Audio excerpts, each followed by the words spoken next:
Jay Crawford, Adam the Bull, Garrett Bush, and so many big names, it would take me hours to say all of their names.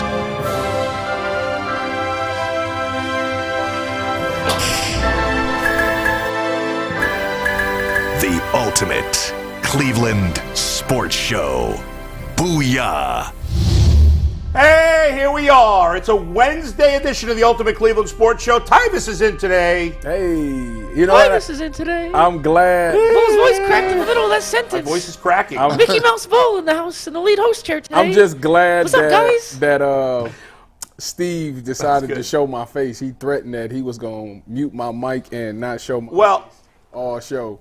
That's what he told me. Well, we'll explain why in a second. G. Bush is here as well. What's up, man? Looks like he's an Irish mobster today. Shout out to man. One of my people came up, pulled up on me and said, G. Bush, I got something. This directly from Ireland. Yeah. I had a fan in Ireland pull up on me. It's pretty sweet. Oh, no, it's dope. It's fly. It's fire. This is the old, what we call it, this is the old dope boy joints right here. I think you might be like a couple of months late, though. This is like back in March. This would have been fly. No. See, we don't pay attention. That's like saying like you can only wear white after you can't wear it right after Labor Day. That's what they say. No, that's bogus. Notre Dame's undefeated. Is G. Bush can wear that till is Notre that Dame really loses. a thing? What, Mike, do you wear white after Labor Day? That's only like hoity-toity white people that pay attention. So you to see those. people wear I thought it was white jeans. Yeah, it's white pants. Yeah, white. But you but can that's wear only like rich white people. That So do Are that. you not allowed to wear white pants anymore? After Labor Day. according to my mom, she does all these. I'll wear white she pants follows those tomorrow. rules? Double dog dare me. I swear to goodness. I I guess when you're a stylist or something, you got to be doing that. But I tell Who her, came up with that, and why is that a thing? I don't know. But speaking of white people things, I did yesterday the most suburban white people thing ever. Wait. We got to guess what it is. All right. No, there's no way. I don't see how you possibly guess. But Watered your grass. You yelled at somebody for not picking up dog poop on the sidewalk across no, the these street are from already your things house. I do all the time. What we did yesterday, it took it to another level. listen. But it had to do with a dog. It had to do with dogs. I give you that. You got offended at how your neighbor groomed his dog. Did you take a dog into a place of like a restaurant or a mall and have them sit down? We took them to a place, but not a restaurant or a mall. Oh, you talk about a dog meeting places where other dogs meet and greet? No, that's the dog park. You went to a dog park. But this is what we did. So the town pool, right? Yeah. Closes. Yesterday was the last day of the town pool. On the last day of the town pool, which was yesterday, it's dog swim day. So the dogs went in and swam. So everybody brought their dogs. We're standing in line with all these people, and I said to my wife, I said this loudly. I was like, man, this is the whitest thing we've ever done. It is. That thing, that's I would have crazy. never guessed that, to be honest with you. That is. Like you went and got some, your dog really got, let me go But take my dog did not go in the pool. He didn't. He wouldn't go in. So you brought a dog to a pool and it didn't even He would swim. not That go makes in. it even whiter. No. go in. No. That makes, Now he enjoyed running. He was running around the pool, but he didn't go in the pool. So you got a black dog. I'm about to say, you got a black dog, for black sure. dog, You didn't. 1,000%. That dog is black. Because that's how we do. That's how we do at pools. We Go not to a gonna pool party and don't swim. and be just looking around, Everybody chilling outside the pool. running around after, running around, chasing people around. I gotta find a picture.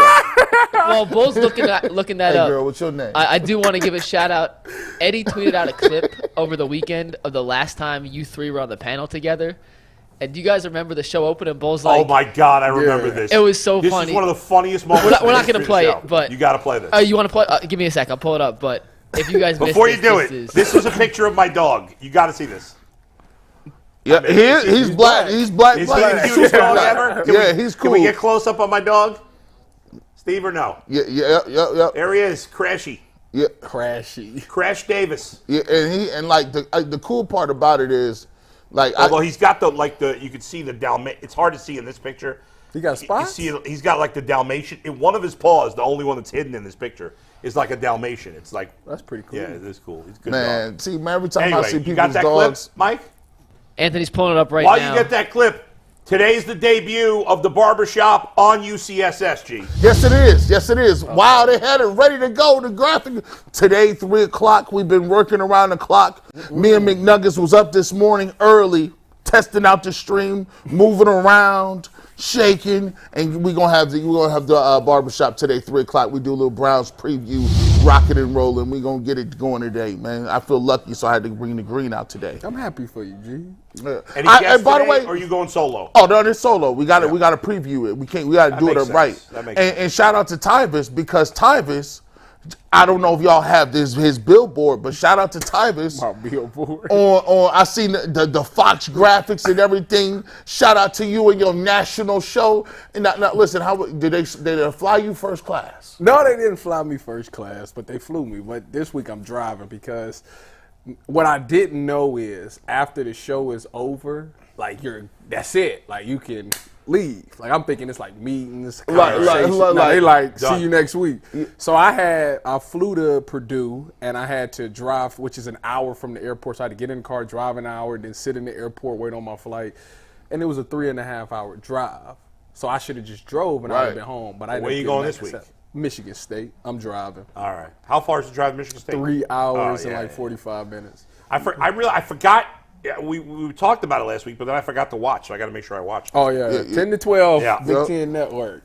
Yes, sir. Go ahead, Mikey. You got the clip? We do have the clip. This is from Eddie, and we'll get into the football stuff in one sec. But this was so funny. To see you guys out there again, I had to pull this back up. This is one of the best moments we've had on the show in a long time. Take it, Steve. Yeah, now, I got a jersey. That's $10 you can get off that. That's crazy. Are we missing a light or something? Does it look darker in here or something? It's two black people on the set.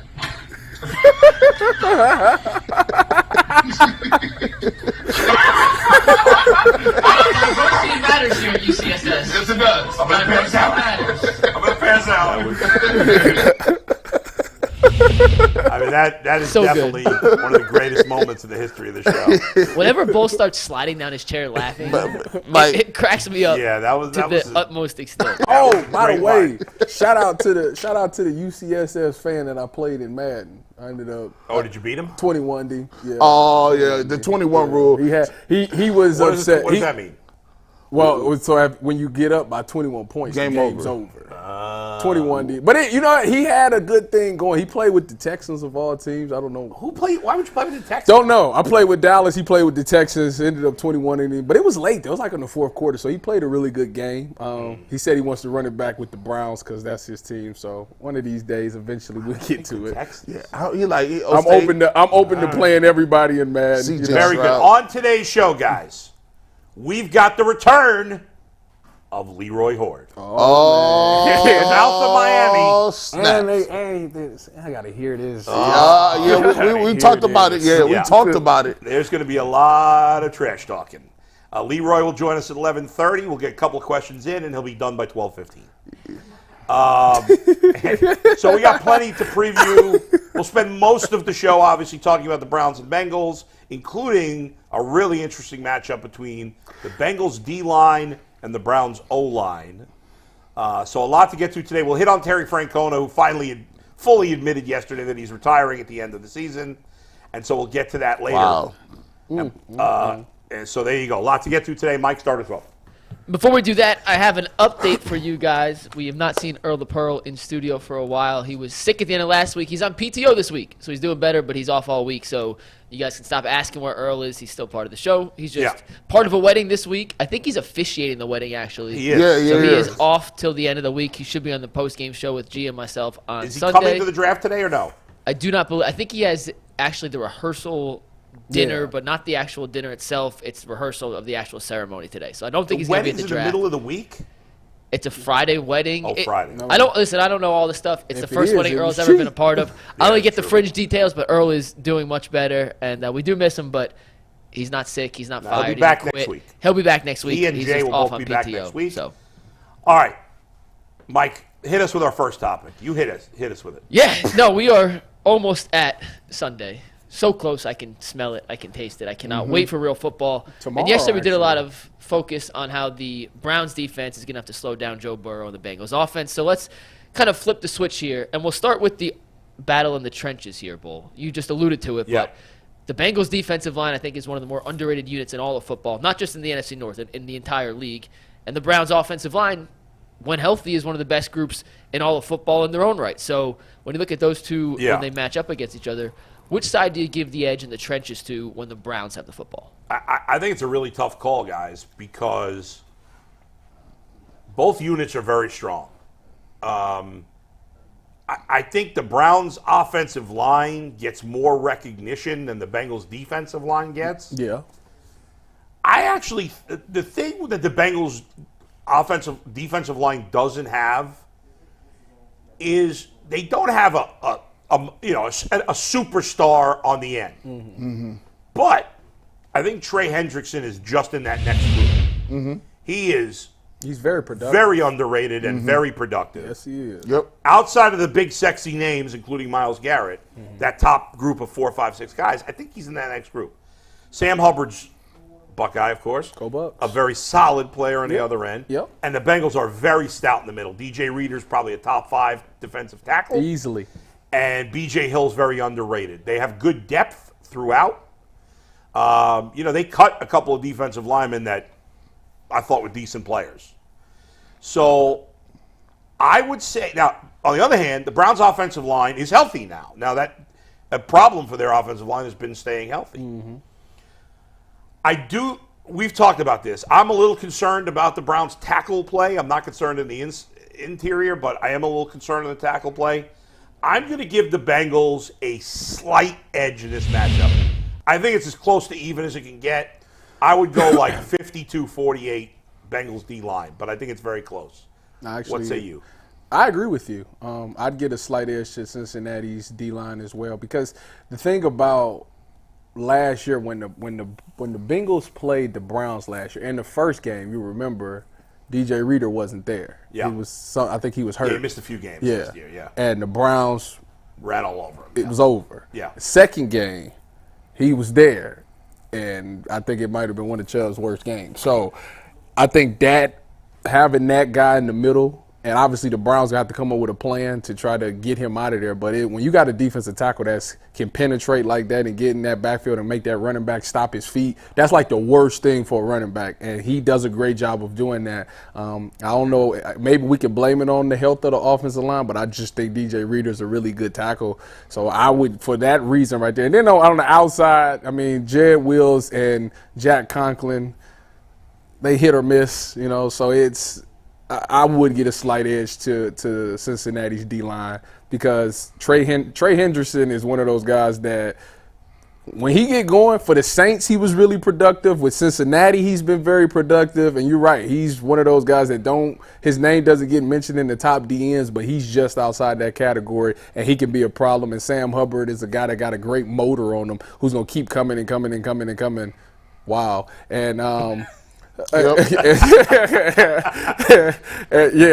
never go ahead, G. Yeah. Man, this is about as close as you can get. I don't want to do a cop out and do a 50-50 tie, because it's just, you ask me a question, I try to at least give you who I think has the edge, even if it's really small. Hendrickson is a guy who I like the fact that both the ends could play the run as well as the pass. Yeah. They're not all or nothing ends. They do a solid job. They rarely are outside of their gap. They do a good job of getting off blocks. The weak link, as I stated before, is Jed Wills. He's a guy that I worry about, in terms of, is he going to be a dude that's going to be able to keep, Deshaun Watson upright and straight? I think Deshaun Watson is going to move around anyway, so, that they kind of minimizes what the effect could be, because there is a mobile guy back there, unlike the last couple of years.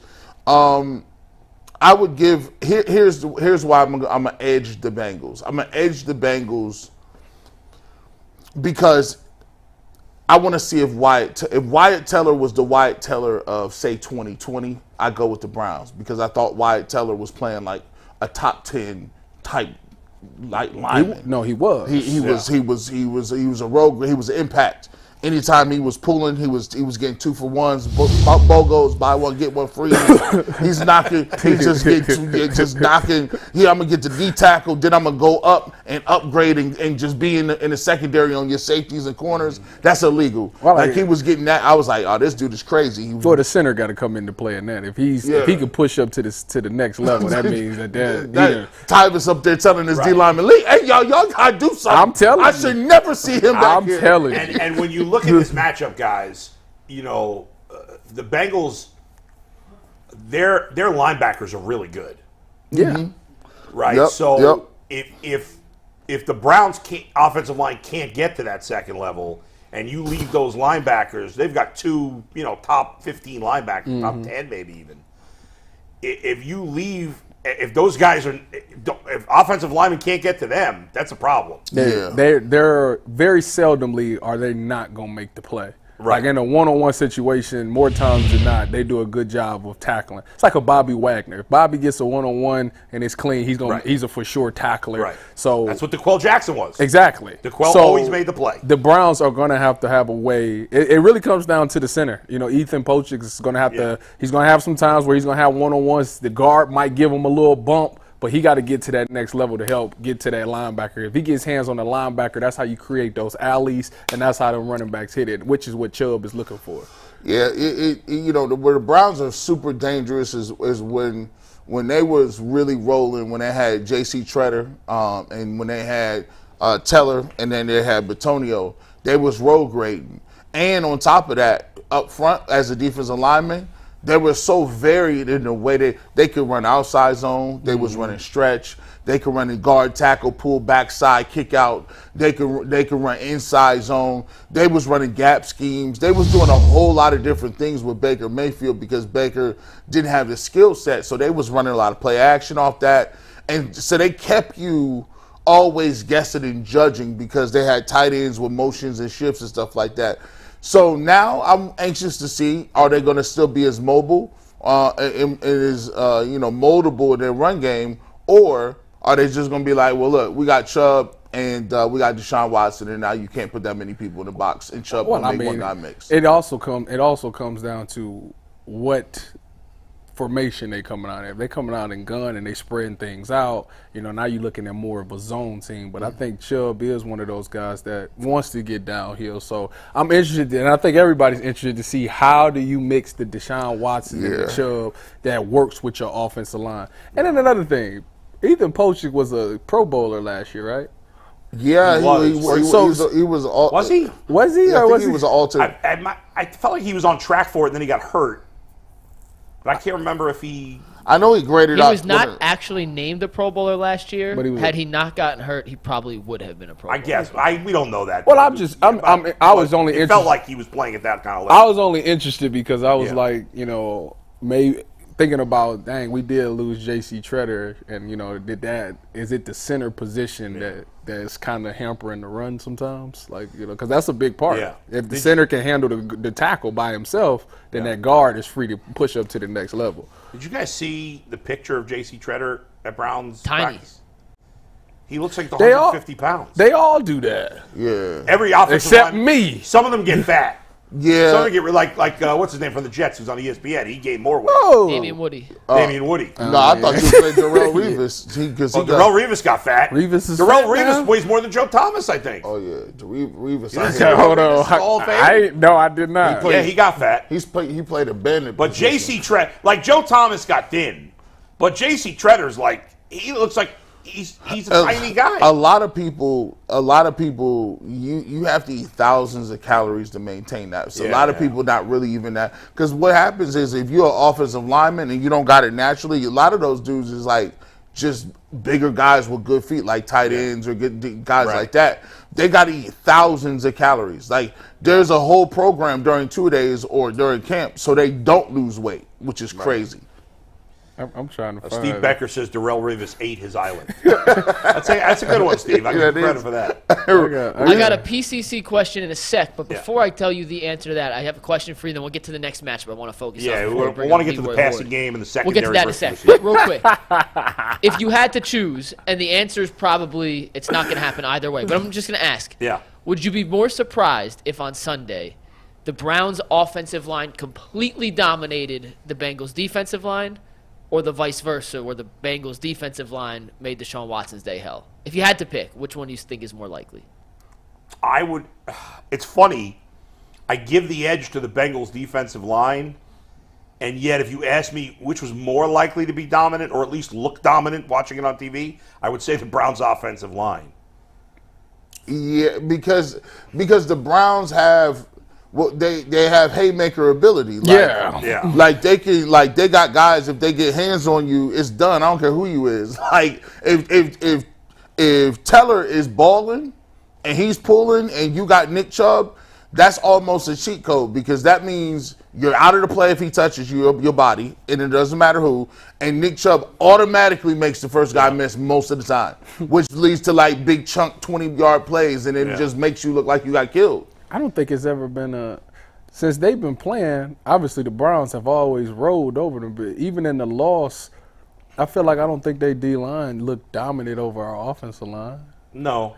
So, if with that being said. It's harder for a D-line to dominate than an O-line. That's true. Watching it. That's But true.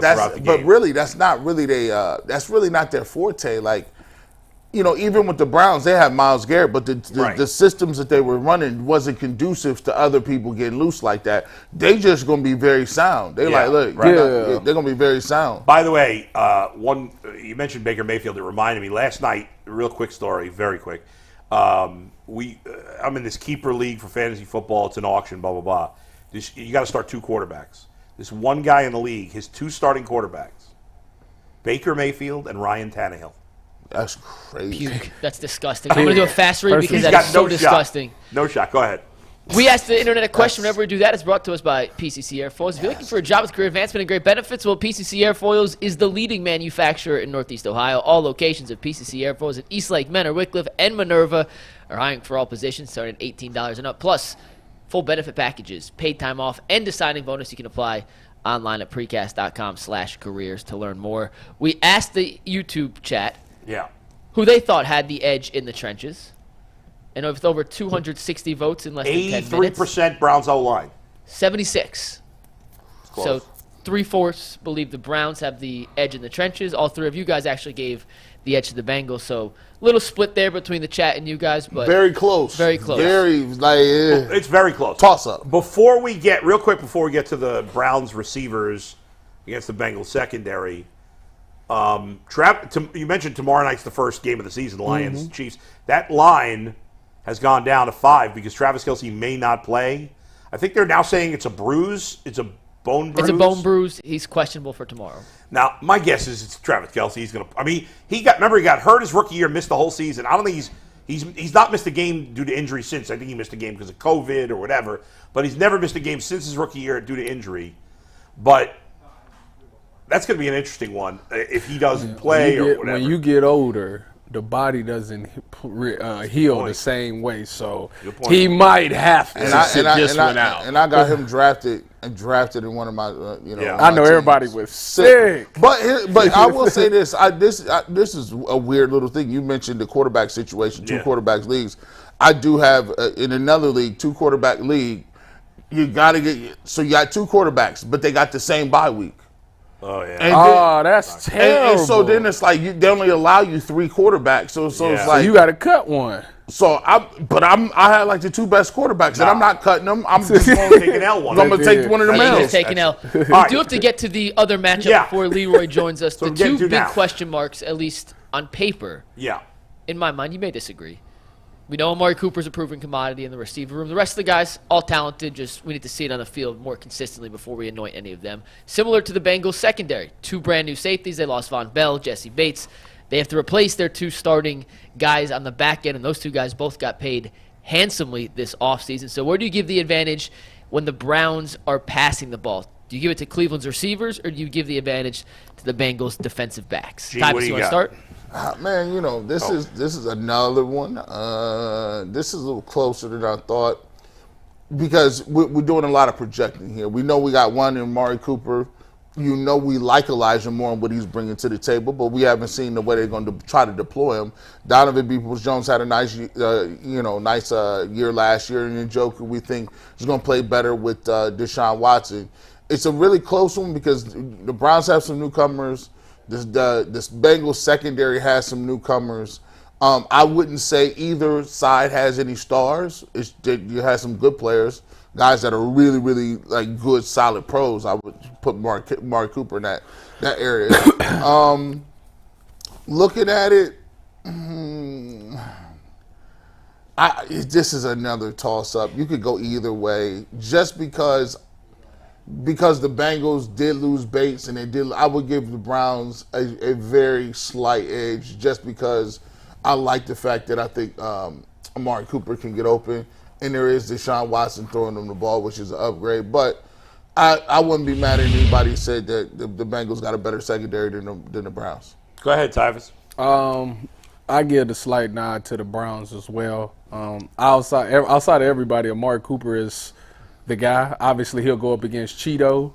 Cheeto and Coop played together in Dallas, which I played with both of them in Dallas for a preseason. And I remember we used to talk about how Amari Cooper was unguardable. So it'll be interesting to see those two go back and forth at it, even though Cheeto is coming off of a serious injury. So I think it's going to take a while for him to get back to him being what he was anyways. He got to get back in the groove of things. So Amari Cooper gets that slight edge. My favorite guy is Mike Hilton out of this matchup. He's going to have Elijah Moore. Now, the interesting thing about that one is Elijah Moore is a guy that they're going to move around all over the field. He's not just going to be in the slot. He's going to be a running back and all these other things. So if Mike Hilton does a great job of slowing him down or stopping him, I think that does put a wrinkle in the Browns' offense and what they really want to get accomplished. And I think Mike Hilton's good enough to do it. And Lou does a great job of calling defense with just some of the disguises that he has.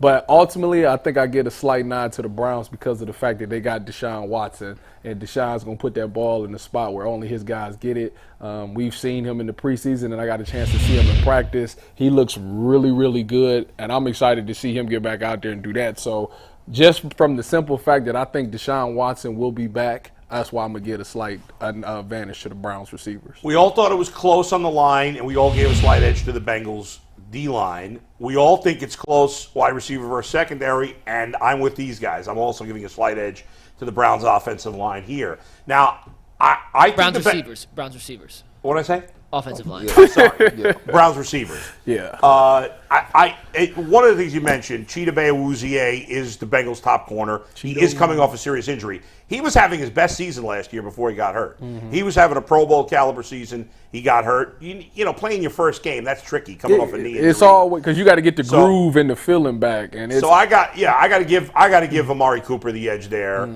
no doubt. Now I think this is going to be one of the toughest tests for Elijah Moore because Mike Hilton's one of the best slot corners in the league. There's no doubt it. I like Cam Taylor-Britt. I don't think you like the Bengals young guys as much as I do. I don't have a problem with him. Yeah. I got to see it. I think he's got to prove it. There's no doubt. My thing is that until you're out there all the time, like it's communication, it's different looks. I don't know how you're going to be in a game time situation. But he played a lot last year. I get that. At safety, there's no experience. Okay? Dax Hill was their first-round pick last year. He's talented, but he's very raw, and he didn't play that much last year. Their other starting safety is going to be Nick Scott, who they got from the Rams, who was like their third safety. Yeah. They got their first-round pick this year, Jordan Battle, is a safety, but he's been banged up in camp. He a hitter. I like him. And they got this kid, Tyson Anderson, who I think was a late pick or an undrafted guy who really, stood out. Kind of the way, oh my God, I just forgot his name. Ronnie Hickman? Ronnie Hickman did for the Browns. Go Bucks. This guy stood out for the Bengals in camp. So it's an interesting group, but I'm always about, you got to prove it. The Bengals secondary has to prove it. And I think they've got some, Mike Hilton, Chidobe Awuzie have proven it. They'll be fine. But he's coming off an injury. Yeah. And so the only short thing week one for the Bengals in the secondary is Mike Hilton. So I got to go with the Browns. Yeah. And I just think that at that safety position, At safety, at the most, is the most communication. Because you see everything. You know, maybe a corner's out there and he's in his own world, but as a safety, you got to see the whole picture. You got to be to watch film and be like, okay, when this comes out, this is what they're running. Let me make sure this guy knows. Or that wide receiver has a reduced split. Let me tell this corner, hey, be alert for this over. Or tell this linebacker, be alert for this over route that's about to come. It's a lot of communication that goes on at that safety. And for it to be two young guys, it kind of concerns me. So I can see it potentially being a coverage bust. And then on top of that, even though Lou is such a great defensive coordinator, it might be times in that game where he says, you know, I can't necessarily call that because I don't know how they can handle it. Now, as the season goes on, obviously they'll get better. But as a first time out there with the bullets live flying where games and stats actually count, you got to call things that your players are comfortable with and knowing that they have a grasp on. Yeah, and he has a good feel for that. He does. So Knowing Lou and watching him and what he does, what would, as a person who sees the Bengals, what do you think his approach is going to be defensively? Again, when the Browns is on offense, Stop Nick Chubb. Is he gonna be more blitz? Is he gonna be more in base? Is he gonna what do you think his game plan is gonna be? I don't think I think they're gonna. I mean, it's really hard to say with him because he does one thing one week and then the next week he completely gives up. He does. But I think he's gonna be a little hesitant to blitz. Mike Hill. Everybody. Well, I'm actually with you on this. Yeah, ball, I think he's going to be a little hesitant to blitz in this matchup, especially early. I wonder, is Marquise playing? Do y'all know that? Do we know that? Marquise Goodwin? I think so. Yeah. I mean, he ain't blitzing then. Yeah, I think they're going to be hesitant. I think he's going to try to. Well, he's going to try to have his front four take care of business. Well, I think that's the good thing about Elijah Moore. If you blitz now, like Mike Hilton is such a great slot blitzer. Right. But if you blitz him now, we throwing the check, right? We throwing the out or the screen right to if he blitzes, Elijah. He's got to get there right away. Exactly. Or he's in big trouble. Mikey, what do you got? I got something real quick for you guys before we bring in our next guest, and really our only guest today, the only guest that matters in the history of UCSS on Wednesdays during football season. We'll tell you who he is in one sec, but first, I got to remind you guys that myself, G. Bush, Earl the Pearl will be doing our post-game show every week during the Brown season. It kicks off at the 2-minute warning. You get live reactions to the end of each game. Some of the best moments last year included Bull going bonkers over Cade York's game-winning field goal, and then the following week watching him literally melt down in front of his own face as the Jets came back and beat the Browns in dramatic fashion. So that's happening again. Myself, G. Bush, and Earl will be at you with the 2-minute warning for all the fun and action. And with that, this man needs no introduction. You know who it is. He's the back. Man, the myth, the legend with the goatee. It is Leroy Hoard. What's up, Leroy? He's What's back. happening? What's happening, fellas? Why you? Look at Leroy. That's a very interesting pullover you chose. Why not? Did you do it intentionally? No, I didn't do it intentionally. But guess what? You already know. Shh. Be quiet. Shh. Be quiet. Shh. Nothing. Hey, listen. Wait a minute. Hold on. What do you mean, be quiet? I'm 4-0. What are you talking about? Oh, we going back to old stuff? I'm just saying. You can't say nothing. If it wasn't for Ohio State, I'm 4-0. If it wasn't for Ohio State, I wouldn't have gotten into the league. But that last game, I caught on 150 and 2 touchdowns. And this guy can play. Just saying. Hey. I thank everybody at Ohio State every time I see them. Thank you. They say, "What are you thanking us for?" Because if it wasn't for y'all, I wouldn't have got to the league. Hey, I like the gray beard on Leroy there. The man is sick. Ohio State that helped Leroy. He done upgraded his set on y'all. That's probably why. That's why his background is red. That's why he got the red in the back. I had nothing to do with that. Hey, Leroy, how's the hand, by the way? I know you had surgery right before we left you today. It's okay. It's okay. It's I have a rod sticking down my thumb, so yeah, exactly. Leroy, are you prepared for the fantasy draft today? I'm as prepared as I could ever be to not come in last. That's all I'm prepared for. That's funny. Like we ain't doing a whole lot of prepping for this draft, but I'm gonna tell you this. Yeah. As long as there's 12 people, somebody gonna be dumber than me. right? As far as they pick. Like, you know they gonna try to pick, ooh, my cousin said he gonna be good this year. I'm gonna go ahead on and pick him. Yeah. You know, so I don't worry about it. By the way, we were spitballing new punishments for last place, and we came up with something. What's up? So whoever finishes dead last is going to have to make a music video in which the rest of us pick the song they have to sing. Ooh. That's crazy. Oh, man. All right. Look at him. That's crazy. No, I'm just thinking about how that's going to look for some of y'all. I'm good. I'm good. Leroy, let's get to the Browns here. The season's about to begin. The expectations are through the roof once again. I mean, I feel like the excitement level from fans, I haven't seen this in a long time. There's been excitement the last few years, but this is crazy now. Everybody's all in on Watson. They surround the talent across the board is really good. As much talent as the Browns have had. Is it playoffs or bust for the Cleveland Browns this year? In your mind? Yes, but here's why. You're on the wrong side of the ball, brother. It ain't the offense that been failing you. It's the defense getting run all over. Whoa. Fair. You got stout up the middle. Okay?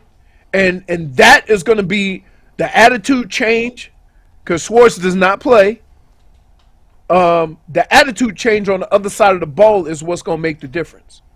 Deshaun Watson is going to have a few more, he's got some games under his belt.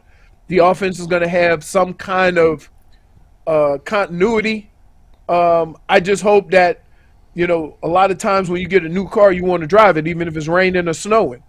And I think that you got to stick with your bread and butter. The bread and butter of this team, one of the reasons why they're one of the best running teams in the league is because they run the football. If you ever get your team in a situation and try to outsmart everybody, then shame on you. Mm-hmm. So it can start there. If you run the football well, Deshaun Watson's numbers going to be through the roof. And that's what people need to understand, that what he can do with his feet, what he can do on play action, those things create space for everybody down the field. But if you just drop him back, then you playing in the defenses. If you drop it back 30, 40 times without no resemblance of a run game, then they just going to rush the quarterback. Well, nobody can play under those circumstances. I don't care how good your offensive line is. Well, Leroy, you know that Kevin Stefanski came out on the podcast and said, back in the day where you had to run to set up the pass, he passes to set up the run now. Oh, boy. That's what he said. Not necessarily. So Patrick Mahomes don't set up the run? Okay, do they have a Nick Chubb in their backfield? Nope. No, they don't. No, they don't. Thank you. Nick Chubb is one of one. You ain't setting Nick Chubb up. He helping set you up. Don't get it twisted. Your success rides on Nick Chubb's success.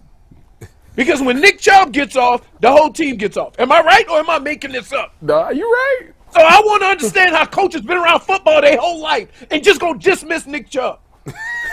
Yeah, I don't think he dismiss him like he's boo-boo the fool. Oh. Like he's average. Like he's a scrub. I'll wait. I'll wait. I don't think he dismissed it, though. I think that. Sound like he does. Look, you got a Lamborghini in Cleveland, but it's snowing, buddy. Yeah. Deshaun Watson, that Lamborghini. Better go get your 4x4. So you saying this year we're going to see Nick Chubb carry the ball 20-plus times majority of the games? No, I'm not saying. Look, I'm not saying that there's a number, right? Mm-hmm. Everybody thinks when I say you got to run the ball to set up the pass that you need to have one guy run for 25, 30. No, I'm not saying that at all. But you can't start the game dropping back 3 times without Nick Chubb touching the ball. And then when you screw up on first down, then you try to get it to a reasonable third down by handing to Nick Chubb. Because that's what coaches do. Yeah. They come out on first down and say, "Oh, we're gonna trick him. We're gonna throw a pass," and then you're 2nd and 10, and they say, "Okay, let's run Nick Chubb and get reasonable." Everybody in the damn world can figure that out. I ain't no rocket scientist, and we see it in football every week. Hey, Leroy, how concerned are you about the depth behind Nick Chubb? Because we know how great he is, but there's a lot of question marks in that running back room behind him. What are you concerned about that? No, because you know what? We've seen Ford play, right? We've seen some of these guys play. Yeah, a little bit. And Preseason. Yeah, but still, those guys have a great idea of what these guys can do. All right, it is not, a secret. One of the reasons why you let guys go is because you have somebody behind them that could do that job cheap. Yeah. So that's why it's okay. It's okay. So when we see Nick Chubb and we see somebody that needs a break, all right, we talking about spot play. We ain't talking about maybe they got to start a couple of games out of the year. That's okay. Then maybe your game plan changes a little bit. But as long as Nick Chubb is in the Browns uniform, and as long as he's being Nick Chubb, it starts and ends with him. Don't go to Nick Chubb when you got a 1-point lead in 4 minutes and he had 3 carries and say, okay, go get us a first and end the game. No, he's not that dude. He's the dude that you start your offense with. He's always been that guy. He's proven that he could do it. So for anybody to come in and say, oh, we throw the ball to set up Nick Chubb, it's laughable. It's laughable. I'm just telling you. Now, Leroy, on the other end of the spectrum, we look at the Cincinnati Bengals. They obviously got 3 very good receivers. Denzel Ward is in the concussion protocol. If Denzel cannot play, how does that change what Jim Schwartz wants to do? Is he still going to rely on that front 4? Or is he going to, how is he going to, adjust to having one of those guys running free in the back end if you don't have one of your best corners? I think you're going to have to be more creative. Now, this is my own personal belief. If you got a guy that can't cover, you better blitz. Because you better get to the quarterback quick. Right? That's protecting your soft spot. If you leave Joe Burrow back there to just pat the ball and pick it don't matter who you are. You ain't going to be able to cover that long. I will say this, though. I'll say that I like what they did at D-tackle. To try to get some pressure up the middle. That plagued them last year. They couldn't get no pressure up the middle. None. So hopefully that changes things a little bit to get, Joe Burrow and all these quarterbacks off their spot. And then when you get off their spot and they can't step up and they roll out, guess who you got out there? That's how you play to your strengths. So I want to see it. I want to see, how it all plays out. I want to see those changes along with the more aggressive defense. If you're an aggressive defense, that means your corners ain't got to cover that long. If you play zone, you're asking for problems with 3 guys running in your secondary like that. And Joe Burrow can find them. So you got to decide, I don't know, you just got to figure it out. That's why they get the big bucks. They get the big bucks to figure out how can we exploit this O-line while still be able to cover those 3 dudes. Well, when you look at, I don't know, I guess Joe Burrow's going to play, but let's say if he did not play. He's playing. Just say he did. Bull. Let's just say he did. No, he's going to play. Yeah, let's just say he didn't play. Yeah. Last year when, who was it? Didn't a receiver didn't play and it messed up the whole game plan or something? Well. What was that? Yeah, last year, I don't know if you remember this, Leroy, but so the Bengals and Browns in the second time they played last year, in the game the Bengals won, Tyler Boyd was out for the game, and on one of the first plays of the game, T. Higgins got hurt and was out for the rest of the game. And after the game, their defensive back coach, the Browns defensive backs coach, said, yeah, it really affected us negatively that T. Higgins got hurt because we were prepared to face him. Which we thought was one of the dumbest things ever. Do you remember him saying that? I don't, because I probably would have commented like I did about the Nick Chubb thing. Yeah, that's true. I'm just be honest with you.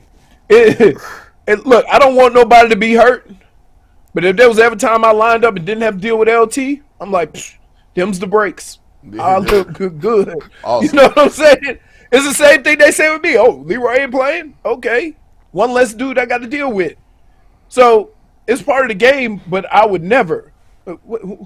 You saying because everybody wasn't helped? Wait. So let me get this straight. I'm trying to find the soundbite, Leroy, because it is. He's saying it was wild. He's saying it was wild. No. Hold on. It just hit him. It just hit him. It just hit me.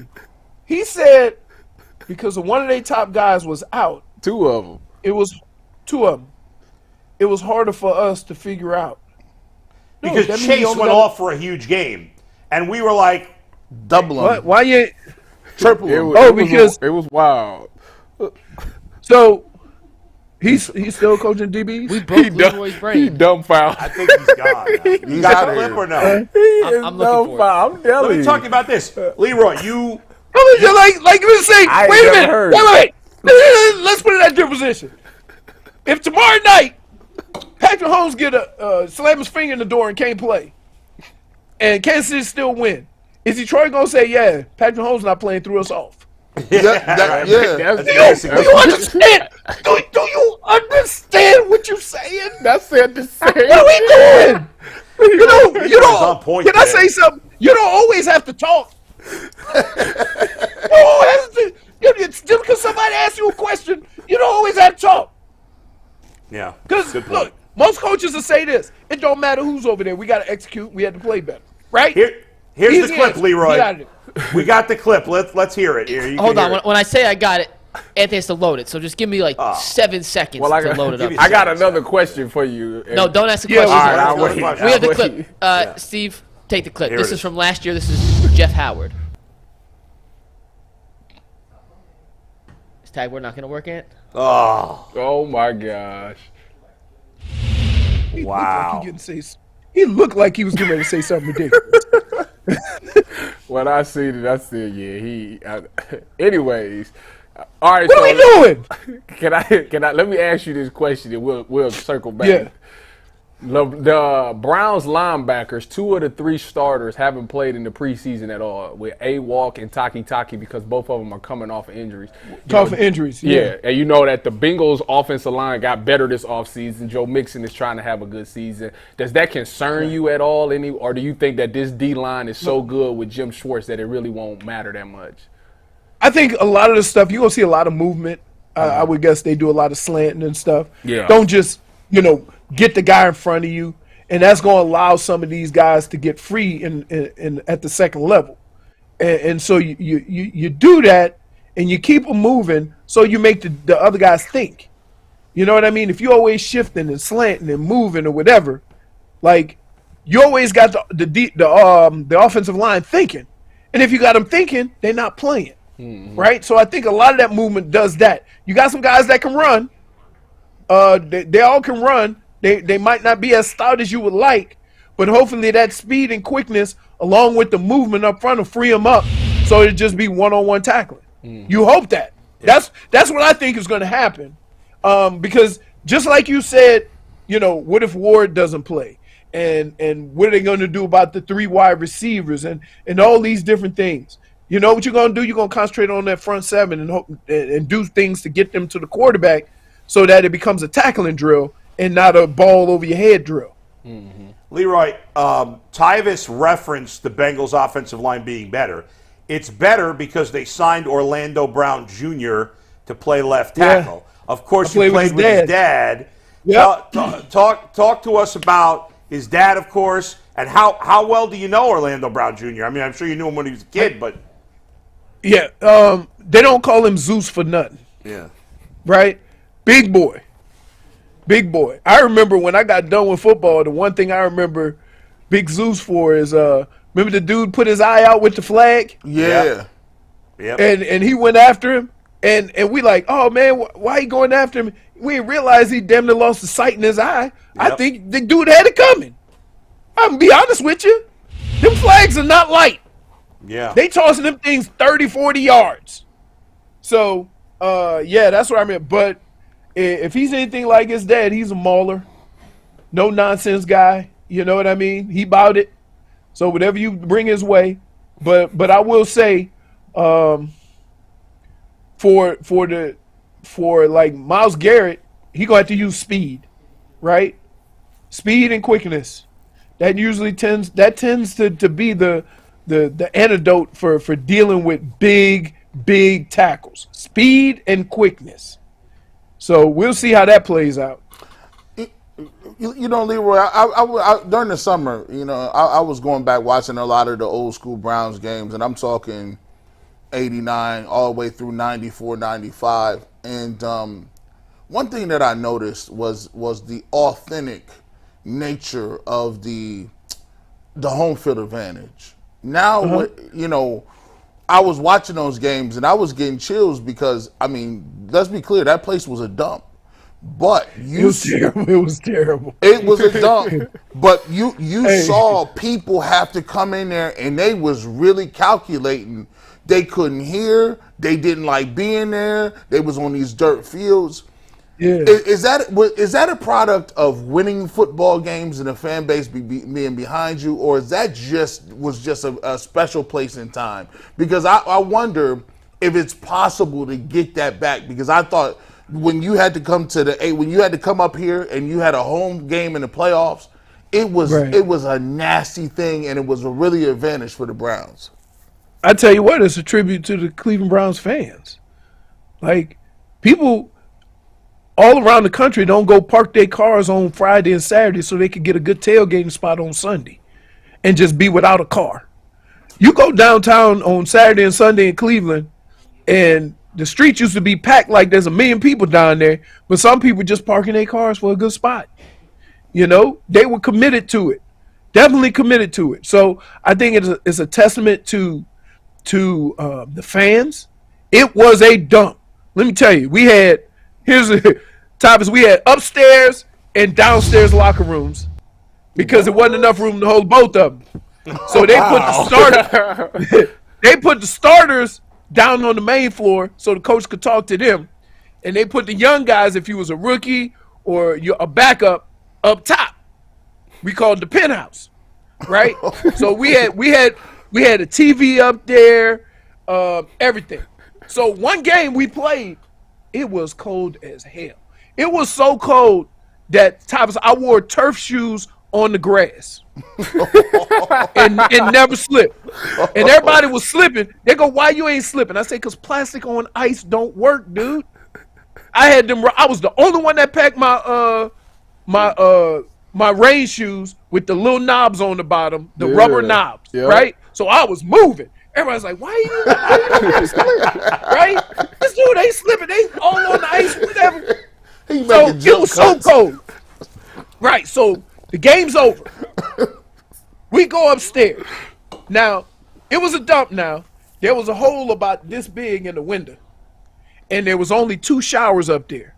So the guys would get in the shower, and then you got to hurry up because it's cold. It was about, I want to say, 30 degrees in the penthouse. Right? So we sitting there waiting for our turn. We looked at each other and say, I won't tell if you won't. I cut off my tape. You got dressed? Put on my clothes. And left. It's the only place that was so bad, it made me run home and take a shower. I'm going to go to the crib. I'm going to wait to the crib to get mine. Yeah, because here's the thing. Here's the worst part. When, in September, when it's hot, right? You ain't got to worry about if the hot water run out. Yeah. But if you about 10th or 11th in the line, right, the other thing that's going to happen is you're going to run out of hot water. Now, I never went downstairs. I didn't want to be downstairs. All my boys was upstairs. So as long as I was in Cleveland, whether I was starting or not, I stayed in the penthouse.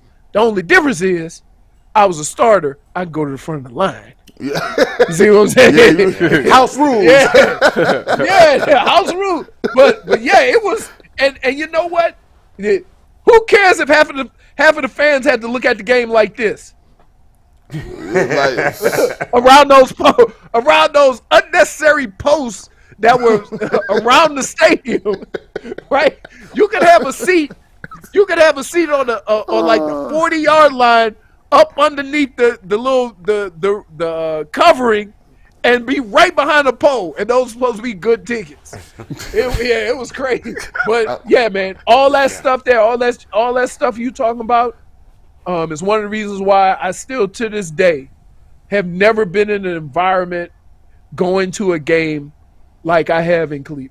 It's unbelievable. When you drive to the game as a player, it looked like I always felt I was late because there was so many damn people going to the stadium.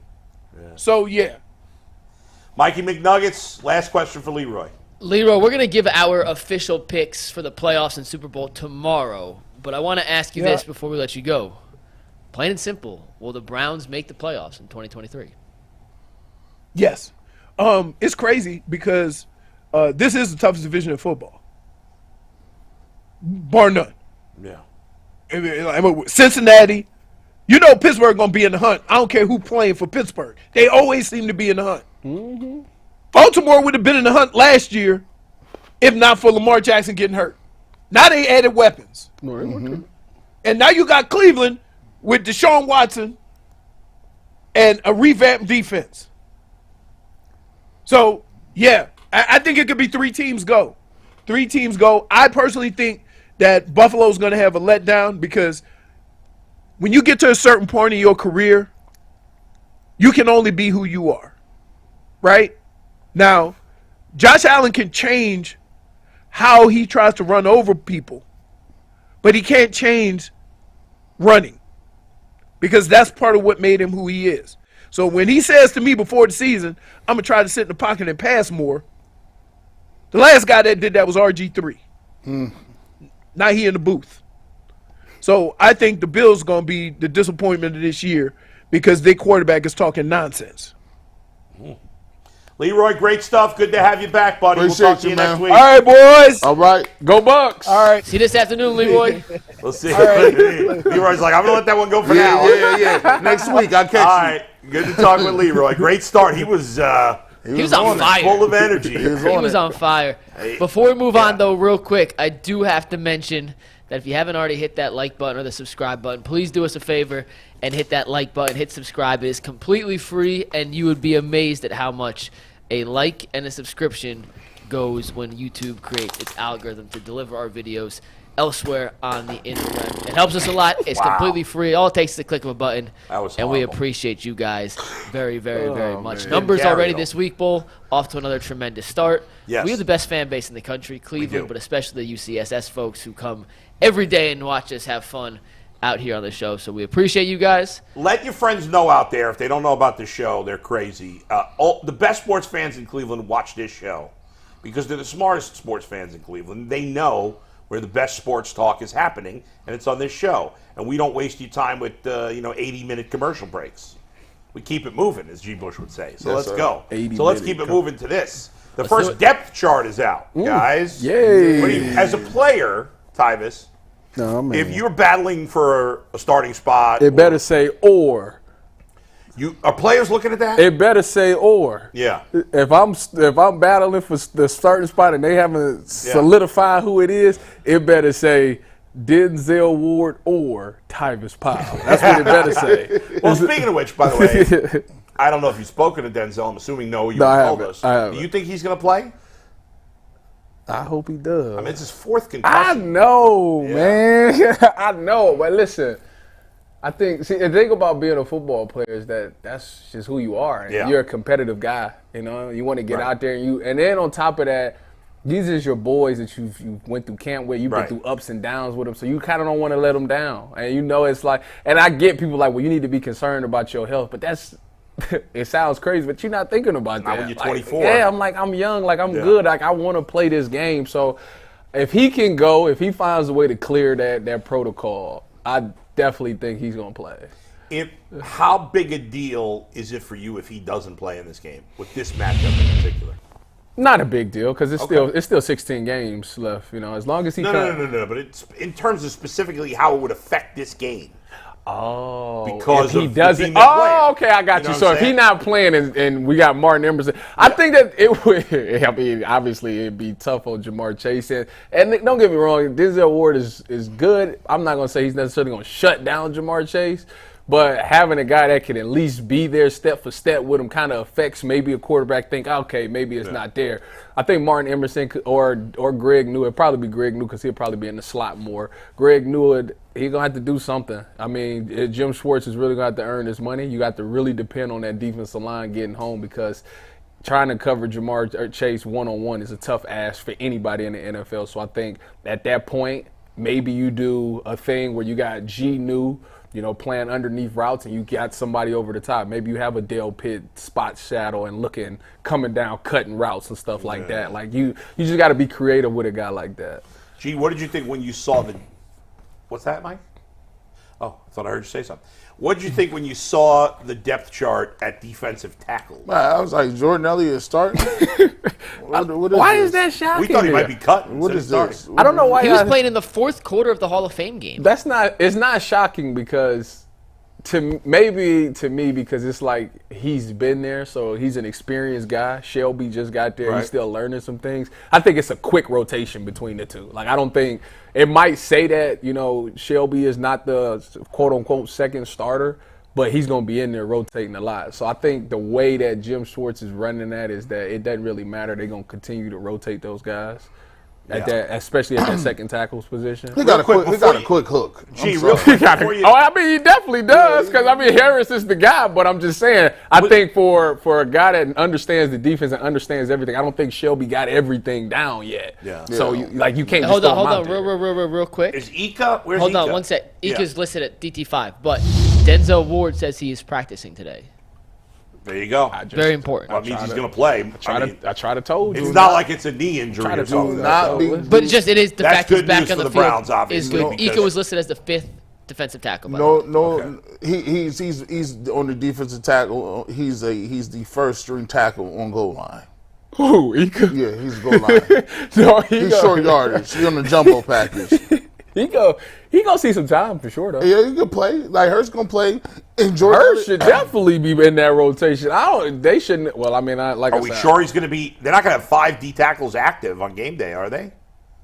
And Shelby Harris might need to get in shape. Maybe Shelby Harris is not active for the first game. Maybe he need to get in shape. I mean, that's what I'm saying. It's a lot. He just got there, and he wasn't on a roster. Yeah. So it wasn't like, I'm going hard. Like, it's just. How did he do in that game? The last. I thought he played pretty well, man. He made a couple plays. Okay.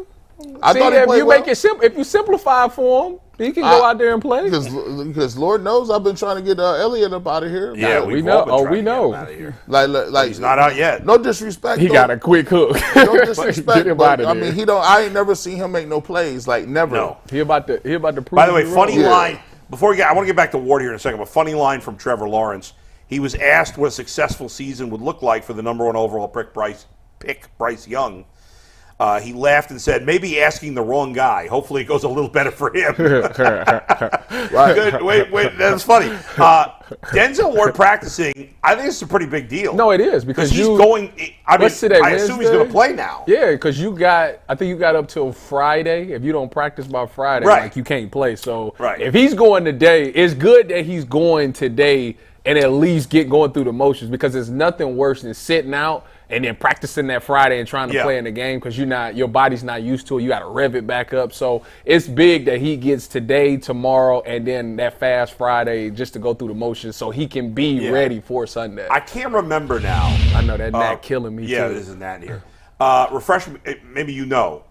Can you practice? Like, we don't know how much he's going to practice. Maybe he's just doing some individual stuff. Mm-hmm. Like, could he practice individual drills even before he's cleared from concussion protocol, or can you not practice at all? No, you can't do nothing. You can't do anything. No, so that means they don't mess around. That concussion stuff. You got to clear you got to pass the test to get out. Part of the test is like you got to do conditioning. Okay, so that the fact that he even if he does limited practice today, he's still on track to play. Again, it's not like he's coming off a muscle injury or something like that.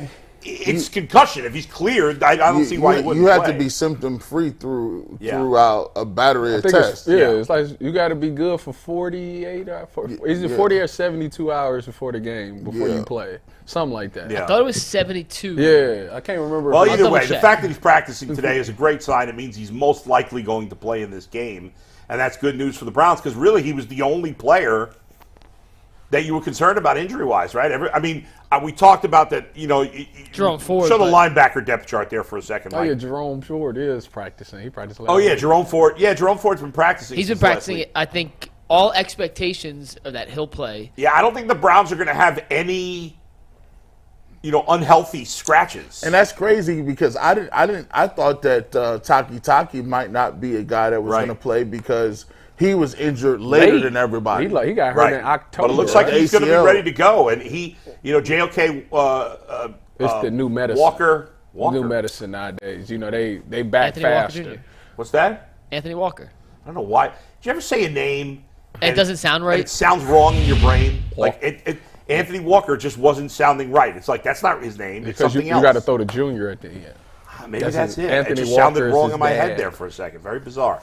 And JOK, all listed on the depth chart. So I'm excited this is for as hel- JOK, man. This is as healthy as the Browns have ever been. I think coming out of camp. I don't know how much we're going to see JOK because it's going to be a lot of 11 personnel. 1 running back, 1 tight end, 3 receivers, 11 personnel. So a lot of nickel. Yeah. And if that's the case, but he is the only healthy one out of the 3.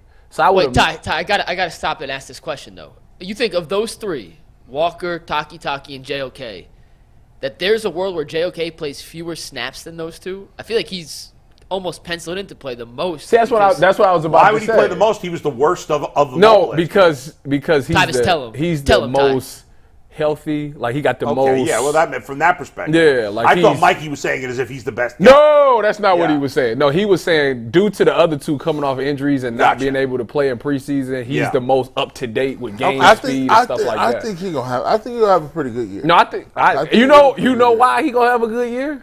Steve, let me see the camera. Boy.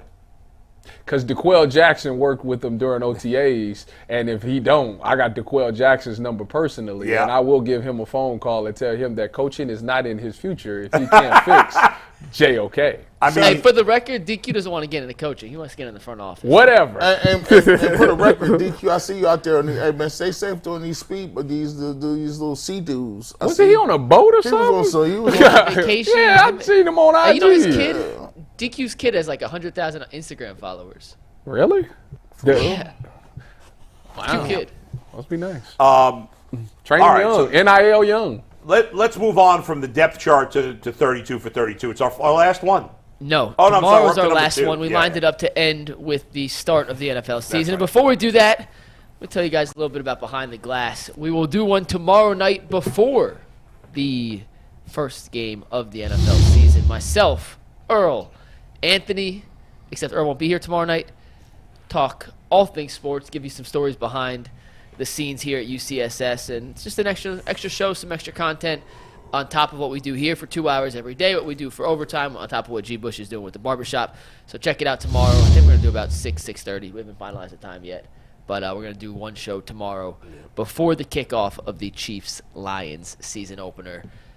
And with that, Yeah. we have 32 and 32, and Yeah, our I mean- most important defensive player on the list. Yeah, the Myles final Garrett. 2 spots are pretty easy. I hardly think there's going to be a debate. Yeah, Myles it Garrett, is a debate. Why Because is it? Elijah Moore is number 1. Shut up, Titus. Times you're out of pocket for that. Hey, I like that. Hey, Titus, next week, could we do, I just thought of this, could we do a football vocabulary lesson from Coach Tyvis, but also words from the streets that Bull has to know? So you could teach him, teach the fans out there what Hey, cover 3 is, listen. and you can teach Bull what cat means and some other things that Bull should know. Listen, I may be 50, okay? But I grew up in New York City. 52. I grew up in New York made City. sure you put that I out didn't grow up in the sticks like you did, my friend, or Anthony. You guys grew up in the sticks. I grew up in the city with all kinds of different people, right? My high school was a melting pot. We had everybody There were no represented. emojis back in the 60s, Bull. It doesn't Yes, matter where you grew up. different vernacular in those he was days. in the trenches. He was in the trenches. He's from the bottom. Yeah. Bro. Stop playing with his name. Exactly. Stop playing with Ty, his can we lineage. do that next Wednesday? Yeah, we'll come up with some terms. I got faith in Bull. Bull. Yeah, I think it'd be fun. I That think would it be actually fun. would be I know. yeah. No, in fact, I'm a little disappointed that you didn't have a game prepared for today because we the 3 of us mostly love playing these different games. And I'm a little disappointed, Mike, that you didn't have a game prepared for us today. Well, I had. It's a big letdown. Whatever. We'll get. Yeah. We have some stuff, especially. All with right. Tyvus So Myles on here Garrett, what are we going to say? I mean, Myles Garrett is he's the key to the defense. I mean, the way he's been playing for his whole career, but particularly this year, this is the first year that a defensive coordinator has put him in a technique and a scheme where he can thrive. I don't even know how necessarily much you can double team a guy that's in a wide 9, because if he goes out around you and the tackle and the tight end tries to go around, like, that's opened it up for a slice down the middle. So I think Jim Schwartz is smart enough to know that if you try to make Myles Garrett a decoy, like, you're going to hurt yourself by sending blitzes and stuff like that. So I think this could be Myles Garrett. It should be Myles Garrett's most productive year. He's come out many years and said it's up to this defense. We got to carry this team. They said that last year, and obviously it was a huge letdown. Well, this year it can't be that. Like, it's so much they've done from a front office standpoint to get this defense to where it needs to be for them to take that next step, and he's a key part of it. I mean, a guy who's going to live really in one-on-one, maybe 2, maybe try to get double teamed a little bit, but on a one-on-one side, he should eat lunch. I mean, he's been killing the Browns' offensive line this whole year, which has made them better. And I just think that if he don't get Defensive Player of the Year this year, it might not happen. It's not. That's if what it I doesn't think. happen this year, it's they've done everything they can to make sure that you win DPOY. It's stunning to me, and Tyvus is right, but I hadn't really thought about it until you said that, and it's mind-blowing. From a scheme standpoint? That they've never had a scheme that's perfect, as good, for 2 reasons. 1, he's been so good despite that. Yeah. But 2, he's your best player, and you've never had a system that's great for him until now. That's nuts. Well, that's just part of what we do here in Cleveland. We like mediocre, medium sauce guys. we Sad but true. We just like guys that are in their gap, and we praise them. And he's just a solid guy. And he's boring sports talk radio programs, and then they want to get to Myles Garrett. He's just, I want a little more. You don't want no more in your life. You don't want no more than you got. You've never been good at anything. You've never been great at anything. And you telling me you want Myles Garrett to have more, that's a talking point. He's already the best defensive player that has ever wore a Browns jersey. That is not debatable. It's not. He's all like we talk. We love Clay Matthews. I like him. I like Michael Dean Perry. Listen, we got Chip Banks and some of these other dudes, Eric Turner, and we like no disrespect to Minifield and Hanford Dixon. No and Justin Gilbert? No Justin Gilbert. Jim Brown? Jim Brown didn't play defense. Defense. Oh, you said defense. I thought you said best Browns player. Right. He's the best So Joe Hayden didn't play for the No, Browns? he's out of here. Come on now. Tyvus Powell wasn't a member of the Browns for a good OTA. Y'all can combine and be a transformer and still not be better than Myles Garrett. What about Courtney Brown in '99? You can put him, Cameron Wembley, and what's that other? Markevius Mingo. Kiki Mingo. Isn't that amazing? G is right. He is the best defensive player in the history of this franchise. And we still feel like he can be better. Maybe we're crazy. I don't know. Listen, and the crazy thing about it is he flipped his car, dog. Did you see that man's car? It looked like he looked like, have you ever seen Unbreakable? Walked out of, opened the door and walked out of. Bruce Willis, and he slowly but surely Everybody else died on the train, and he's like, hold on. Do I have superpowers or something? And Mr. Glass had to tell him, dummy, you flipped the Porsche. You got out and played the next week. He didn't play the next week. Samuel L. was. He tried to. He tried to. Mr. Glass. Oh, nuts. Top notch. Top notch. But by the way, if you missed that, go ahead and check that out. It was a very good trilogy. Right? What a the thing. second one called? That guy was. He was like a literal beast. He was on the walls. Yeah, Ed Norton was not Ed Norton.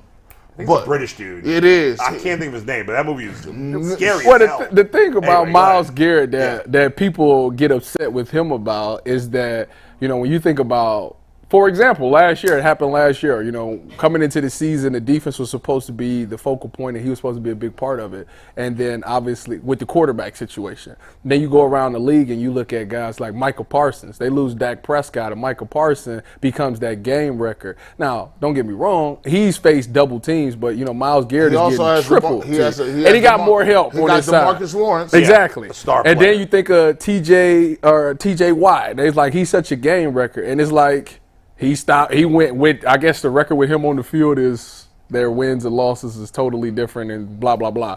And everybody looks at Myles Garrett and says, "Well, why is he impactful like that?" And I think you hit it on the head. Because your quarterback is trash. No, it's not the quarterback. Well, like, that I mean, yes, but that's not what I'm talking about. Well, he hasn't had the scheme or the talent. Exactly. It's both. been the D line, and I think this is the first time as a front office they looked at it and said, "Let's go ahead and get everything we can from a coach and a scheme and players." The three problems for Myles Garrett have been scheme, talent around him, and I'd say his ability to stay healthy. Even though Jadeveon, everybody thought Jadeveon Clowney was supposed to, his first year he was productive. He had 9 sacks. Yeah, I mean they had, you had 1 year where you had Sheldon Richardson here, gave him some help. That was But top to bottom, this is the best he's ever had. The best talent around him, not even close. It's the best coach they've had, not even close. If he stays fully healthy this year, there's no reason he can't legitimately break the sack record. It's not easy. Here's a stat record, or not stat record, but here's a stat you guys should know. If Myles Garrett can replicate his sack production from last season, which he had 16, he'd become just the second player in NFL history to record 3 consecutive seasons of 16 or more sacks. Can you name the other? Michael Strahan. Reggie White. Got it. Yeah. Reggie By White. the way, you guys are banned from using that chart until you fix it.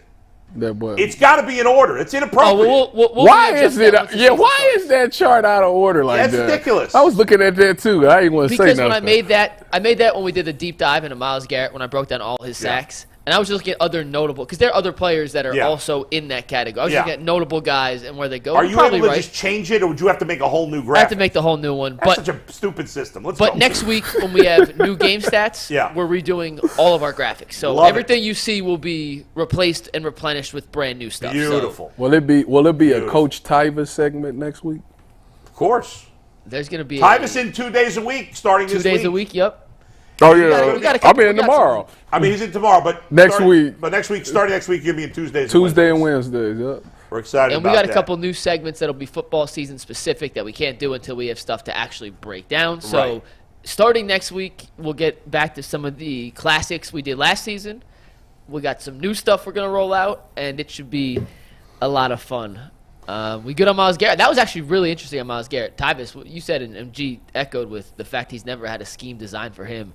It is kind of baffling when you think of it. Like, imagine having a quarterback and never scheming it up. It's the same thing, but your best player defensively. I would just here's the I would have Myles Garrett would never line up with this. This is why we love Coach Prime.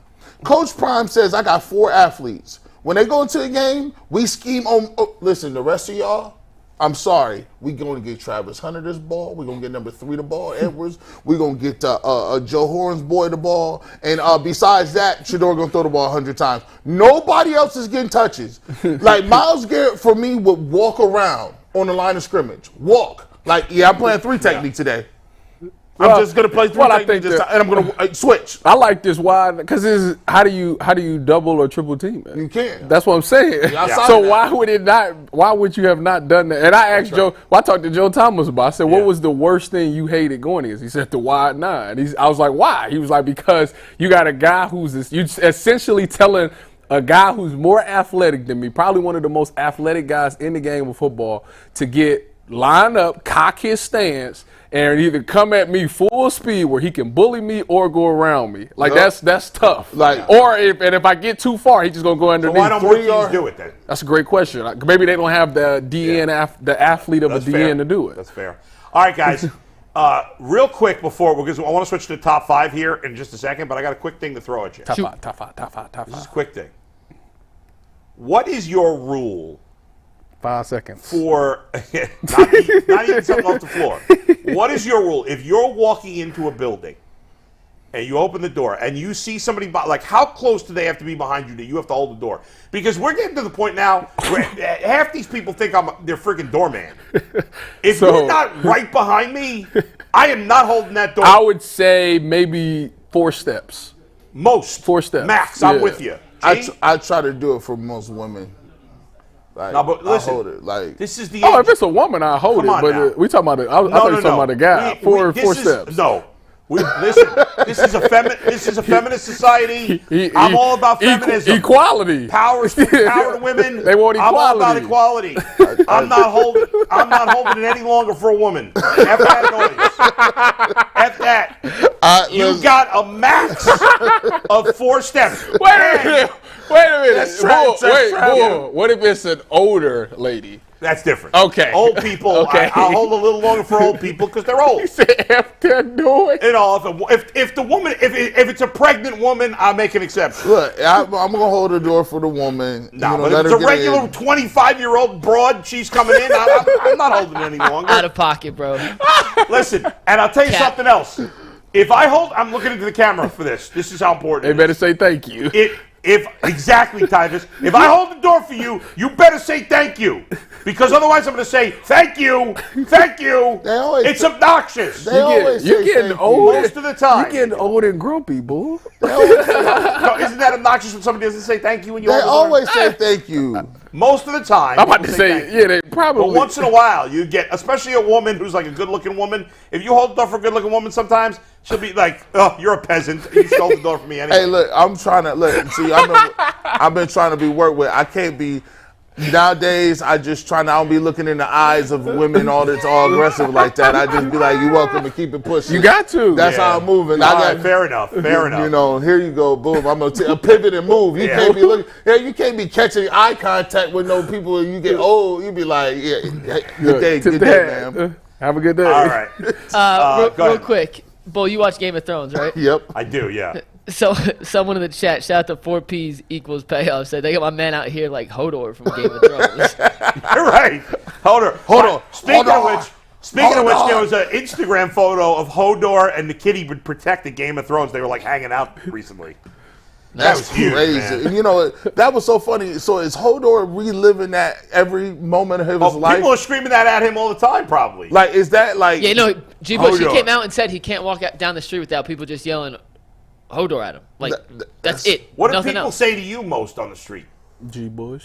What up, Like, G? when people see you, what do they most often say to you? What up, G? G. Bush. What up, G? What's up, man? Hey, man, what these Browns gonna do? G. Bush, what's up? I love that fans, when they see us on the street, think we have some secret information that we're not putting out there. Yeah, like, hey, they used to be, is Deshaun Watson innocent or really? I was like, I was walking down the street with G yesterday and we got stopped. I was like, I'm just. Oh my goodness! I'm like y'all. Like I don't. They're like, have you talked to Chubb? Did you? What about the captain thing? Is he okay? The people want us to want him to know that we're still for him. And I'm like, I don't talk to Nick Chubb every single day. Everything we connected all the way up the top. Do they scream McNuggets to you? I get a lot of McNuggets, yeah. I do. How about you, Tyvis? I don't go out. What do you mean you don't go out? He's always on the road. He's in Columbus. Yeah, That's Columbus true. is different. It's very true. Yeah, And that's ain't that different? Like Yeah. When I vibe. get stopped in Columbus, It's for being a Buckeye. no, actually, it's for being on the radio. that's great. Love hearing you on the radio. The radio what they game, say. the And I be radio- like, I appreciate that. A lot of people don't nice know when that people is. say that. It means more to me now than when I did with a jersey on. Because when I had a jersey on, you was a fan of Ohio State. But if you still listen to me and support me Right. now, you're a fan of me. Yeah. When people say, like, and I know you get this. When people say to me, like, man, what's really weird, first of all, is when I get like an 18, 19-year-old say, I've been listening to you since I was a little kid. But when people say, man, I was going through a tough time and you helped me get through it, and it's like, man, that really hits, Yeah, they'd be like, man, I'll be listening to your stuff, man. Keep going, bro. You be saying, hey, somebody asked me this, like, bro, are you okay? And I said, nah. I said, yeah, I'm good. Why? What's going on? Yeah, man, hey, I watch all your stuff, man, but hey, man, you be calling a lot of powerful people out. You got to watch your back. What? Before you, though. I said, dang, you coming after me? I didn't think I said that. You always got to watch your back. I got to watch your back. Watch yourself. Mike, Top five. not top 6, five. but 5. The top 5 list today. This is a top 5, and this is, we've done a lot of silly top 5s in the past. This is actually a serious sports, Very football-related serious. top 5 Button here. it up, And everybody. It's Top five, serious top in the five. sense of I think we're going to see a lot of different things from the Browns this year than what we've been accustomed to. And when I say we, I mean Browns fans have been accustomed to for the last 30 years here. So I just want things to be prepared for so you're not in shock when it happens on Sunday and progresses throughout the season. So are you guys ready? I got 5 things I think The kicker misses Browns a fans field need goal. to be ready for the upcoming season. I don't think this is actually serious.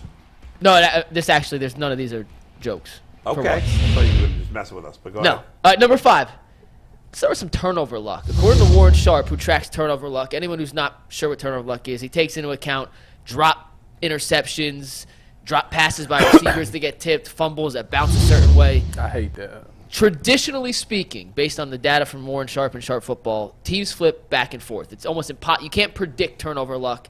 If a team's lucky one year, typically they're unlucky the next year. Well, the Browns have been unlucky 3 seasons in a row now. They've had a negative turnover luck percentage 3 seasons in a row. Any other time he's been tracking that data, dating back to 2002, there's only been 3 instances of 3 teams with 3 years in a row of negative turnover luck. They both bounced back in their 4th year. I fully expect the Browns to be back in the positive in the turnover luck ratio, which, once again, you can't actually predict, but it is very hard to be unlucky 4 years in a row in that Can category. you imagine if 20 years ago I would have said you would be discussing turnover luck percentage? No. But crazy part is It's real, though. It's No, I real. agree. It's just like funny, if yeah. you want to watch, if you watch any game, right? You watch college football game, you'll know whether or not a team is going to get come back on or not. Like you just see it. There's always an ebb and flow. Like the underdog will be up the whole game, and all of a sudden they do something, and there's a turnover, and then it just snowballs downhill. And the Browns do stuff like this. The most annoying thing in the world is picks that you drop. Do not jump and be like, oh, Yeah. I almost had no. And we're all at home like, Oh no, yeah. that's an error. That's a missed opportunity. I fall down every time. Yeah. Like Well, let's see this though, Mike. What does he consider turnover luck? Is there like specific, like, because think about this. Is a dropped interception just luck, or are there some guys who are just better at catching the ball than others? Well, I think one of the things that I took into this, like looking at it, because he has a whole explanation of it. It is passes that were not accurate that a DB dropped. Sometimes the receiver hits it in the chest, pops in the air. Other team comes down with an interception. That's a bad luck turnover. That's the luck of the quarterback on that play, not really the defensive back. Yeah, it's unlucky for the quarterback. Yes. Interception in that case should be credited to the receiver, not necessarily the quarterback. Right, or even the first play you talked about. If the quarterback makes a bad throw and the DB drops it, it's more that the quarterback got lucky rather than the DB got unlucky. Yes, and also there's fumbles. Yeah. And once again, I don't have the exact analytics of how he tracks it specifically, but he has something called good bounce fumbles, where it happened to bounce right into That your makes guys. sense. So that kind of stuff, which is why you That can't makes sense. predict it. Or- But you look historically, it's never happened 4 years in a row of a negative turnover luck does he ratio. have like 50-50 plays where like one of the things now I see a lot more is that the team would have been off the field, right?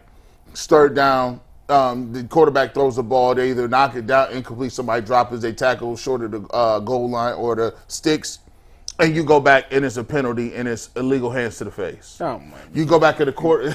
I'm sure they do. Jimmy does not factor into turnover luck. And the Yeah, I don't quarterback think that's factored. grazes That's not your face mask. But I would say a defensive back dropping the ball is not bad luck for the defense. I mean, it is, but you know what I'm saying? Like, that's skill. There is skill there. Some DBs have better hands than others. So that... And with that being, like, in that mindset, Yeah. I think Newsom's due for a couple picks this year. Emerson didn't have them last year. He was around the Or ball. do those guys just have bad hands? Well, we're going to find out. I'm gonna let you I don't know. know. Season. If Greg Newsome don't get a pick this season, I I can't. You know, I don't even know what to One say. in college. He has Pick- one Pick- in his 5 Pick- years. Pick- Man, no. Shout out to Jason. Shout out to J-Lo. Picks ain't his thing. I'm gonna let you know something. If you don't get no picks, you ain't breaking the bank. I'm gonna No. just tell you that And right he now. won in college. You better just get ready to take that team-friendly deal that they give you, because that's gonna be the best you get. man. If you don't get no takeaways, Mild wings. ain't nobody paying that. All mild wings. No. You better get on that mid. jug You're machine mid. today. You're mid, So right? long story short, the Browns had a couple bounces go against them the last 3 years. Yeah. I expect that to flip and them to get a couple bounces All right, in their that's good. favor. Number 4, audibles at the line of scrimmage. which also equates to running the play clock down to the final seconds here. Deshaun Watson is a football savant. You go back and listen to the way any coach in Houston spoke about him, go back to the way his coaches at Clemson spoke about him, go and listen to the way Kevin Stefanski talks about him or any of his teammates. The word savant comes up time after time after time. I don't think Stefanski ever opened up the full playbook for Jacoby Brissett last year or Baker Mayfield.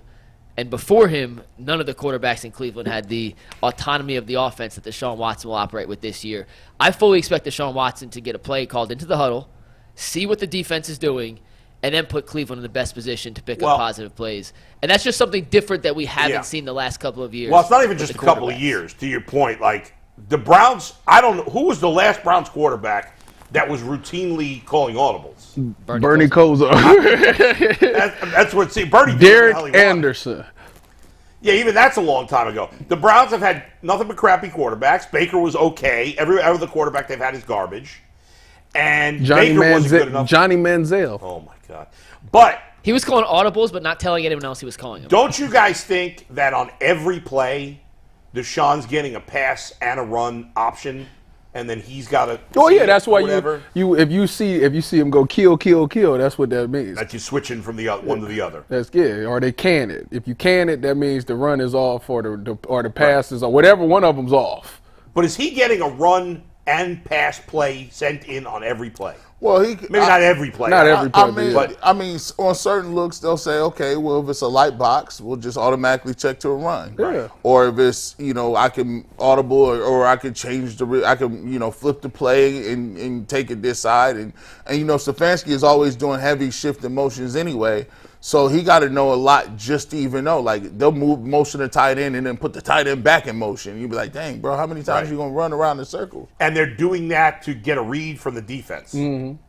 You come out there and use or the one thing I used to hate was the check with me. So you get up there, line up, see what they in, then everybody look to the sideline. And I can't stand that. That looks very like high school. They don't be doing that. They don't do that as much. Like no more. And they hold up a card of Bart Simpson, Eric Horn, and a jock strap. Hate that too. I used to be as a DB in college. I used to look over there and be like, I'm trying to figure out what all. And then at the time, then you come to find out that it's a decoy. Yeah. All it is the coach is in the back. It's a coach that's in the back behind all that's signaling or something. Right. Yep. So they doing all this pointing and stuff, and it ain't none of them. By the way, like the people that like hold the cards, or the people that run up to Tyvis and squirt water in his mouth. Sorry. Are they employed? Are they employed? Like, why do people take these jobs? I don't understand. Well, the guys that hold signs are usually redshirt quarterbacks. Yes. And the people and the women that squirt the water in your not mouth only women, sometimes guys are usually the trainers or intern trainers. Yeah. Man. And most likely miserable job. Most likely they're intern trainers, and a lot of them are either in PT school. Yeah. Or they're doing like get your own freaking water. Bill tried to get me to say that so bad. I was almost But here those people, like those are like huge internships. Like I hear you get one of them and you mess around and start like going to your own like you get your own practice and do things. So those are huge. Like, and by the way, they always tell them like at that point in time. They'd be like, people used to always ask us, you'd be like, oh, well, you got those girls or those women that are working there. And we're like, listen, no, at that point in time, those people just look like your sisters at that point in time. Like, they're just there all the time. Yeah. There's nothing. Mikey, number 3. So far, so good. Number 3, if you fall into the camp of just take the points, then I got some bad news for you this year. I'm not a take the points person, thankfully. I do believe we are going to see a very aggressive Kevin Stefanski. No doubt. Does he trust Dustin Hopkins yet? I don't know. I personally am not fully on board with Dustin Hopkins being the end-all, be-all. What I do know is Hopkins is 50% in his 10-year career from 50+. To me, that signals, with Deshaun Watson under center now, that if it's 3rd and short or 4th and short, anywhere in the vicinity of field goal range, he's going for it. And when you play in the real quick, when you play in the AFC with all those other quarterbacks, field goals ain't beating Mahomes. Yeah. It ain't beating Burrow. I think we're going to see an ultra-aggressive Kevin Stefanski this season. Take the points is the dumbest refrain that anybody does. Fact. It's a stupid. I can't believe how many people say it. The idea that, like, first of all, that the field goal is guaranteed, like, is crazy. Thank you. By the way, you need 3 field goals to outscore a touchdown. You know, but that's assuming. And think about that's 3 possessions Yeah. that you possess the football, Yeah. and in one possession, a 1-play, Yeah. 2-play drive, they can just eclipse everything you did. That's right. But also, Mikey is wrong on this one because, as Tyvus said, he was extremely aggressive last year. Yeah. I don't know how he could be any more aggressive. I think he can be more aggressive. His kicker last season. Yeah. Say what you want about Cade York. He had the confidence to put him out there to kick deep 50-yard field goals. Not the second half of the Dustin season he Hopkins did. is not able to make those kind of kicks. I don't buy. I think we're going to see him go for it a lot more on 4th and 5, 4th and 6, as opposed to punting. I think we're going to see Stefanski and this Browns offense be in the top tier of 4th down attempts and conversions. But in the weren't they aggressive already?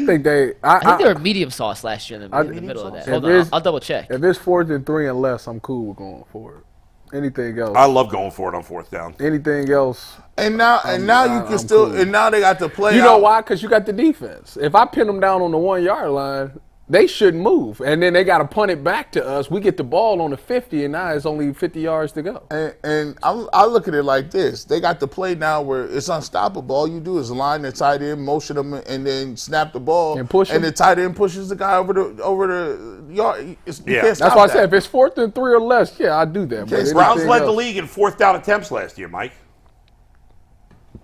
Can't be no more aggressive than that. No, you're right. They did. I'm just saying, expected more aggressive. How can you be more? They were number 1. Well, they could continue. They can lead by more than what they were. Like, that's what I'm saying. We're gonna do it funny. I'm just saying, be ready for Stefanski to pass up potential field goal opportunities and go for touchdowns. The Browns just be average ready for that. Browns average 2.5 4th down attempts per game. That's a lot. They had 23 attempts last year. Yeah. No, or 23 conversions. Excuse me. 42 attempts. So they converted just over half. 23 of 42, a little more. I don't know. Percentage-wise, I don't think they were near. They were probably mid success-wise. They were very low success-wise, but that's because they went for so many. They had a 50. Where is it? Yeah, just over 50. Just over 50%. The league leader last year, the Rams were 15 of 19, 79%. So yeah, but the Rams sucked. How many games? I'm just saying, giving you the straight numbers. Yeah. All right, number 2. Number 2. Myles Garrett is unquestionably the best player in this Browns defense. He has led all Browns defensive linemen in snaps played the last 3 seasons. He had 16 sacks in each of those. And while this is the best defense Myles Garrett's ever played with, he's also going to play the fewest snaps, I believe, while healthy in his career. Jim Schwartz rotates defensive linemen in and out more than any other defensive coordinator in football. You go back to 2021 when he was with Philadelphia. They had the most defensive linemen play over 300 snaps in the NFL. Despite the fact that I think he'll see fewer snaps, I expect his production to go up. He'll be fresher late in the game. Other teams will have to pass because I think the Browns' offense will be good.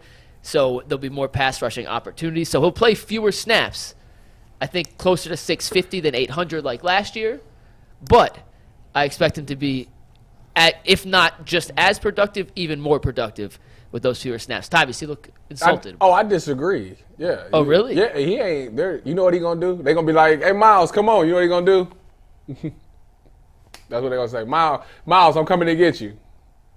You know what that means? Go back to that side. I'm not coming out. That's just seems like the type of guy Myles Garrett is. So I expect him to be out there on the field. He probably gonna do the first every one that he can. And he might, if he goes 3 plays and it extends, maybe he take maybe a 1 or 2 play blow. But outside of that, especially he ain't coming on. He gonna be kind of be stingy. Yeah. Because when I play defensive end, if I was already having a good game, I'm like, well, I got this dude. I'm trying to run it up. I'm telling you. I'm trying to run it up. Like I can see his percentage dropping a little bit, he ain't coming but out not the game. significantly. He ain't coming out the game. I mean, I said 100 less snaps.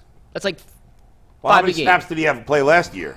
8. I had it 8 something. 8-17, but he missed the game, didn't he? He did miss a game, yeah. So why you think he's gonna? I mean, if he doesn't miss a game, he's not gonna have less snaps because. Well, I was going off just 8. I think it's about 100 fewer snaps this year, but more sacks. Jim Schwartz rotates guys in, and when he's been a defensive coordinator, everywhere he's been, he's just consistently Who's keeping the best guys fresh. defensive end he's had before Myles Javon Garrett? Kearse back in Tennessee, which is a different era, so I'm not sure it's exactly. And he's not as good as Myles Garrett.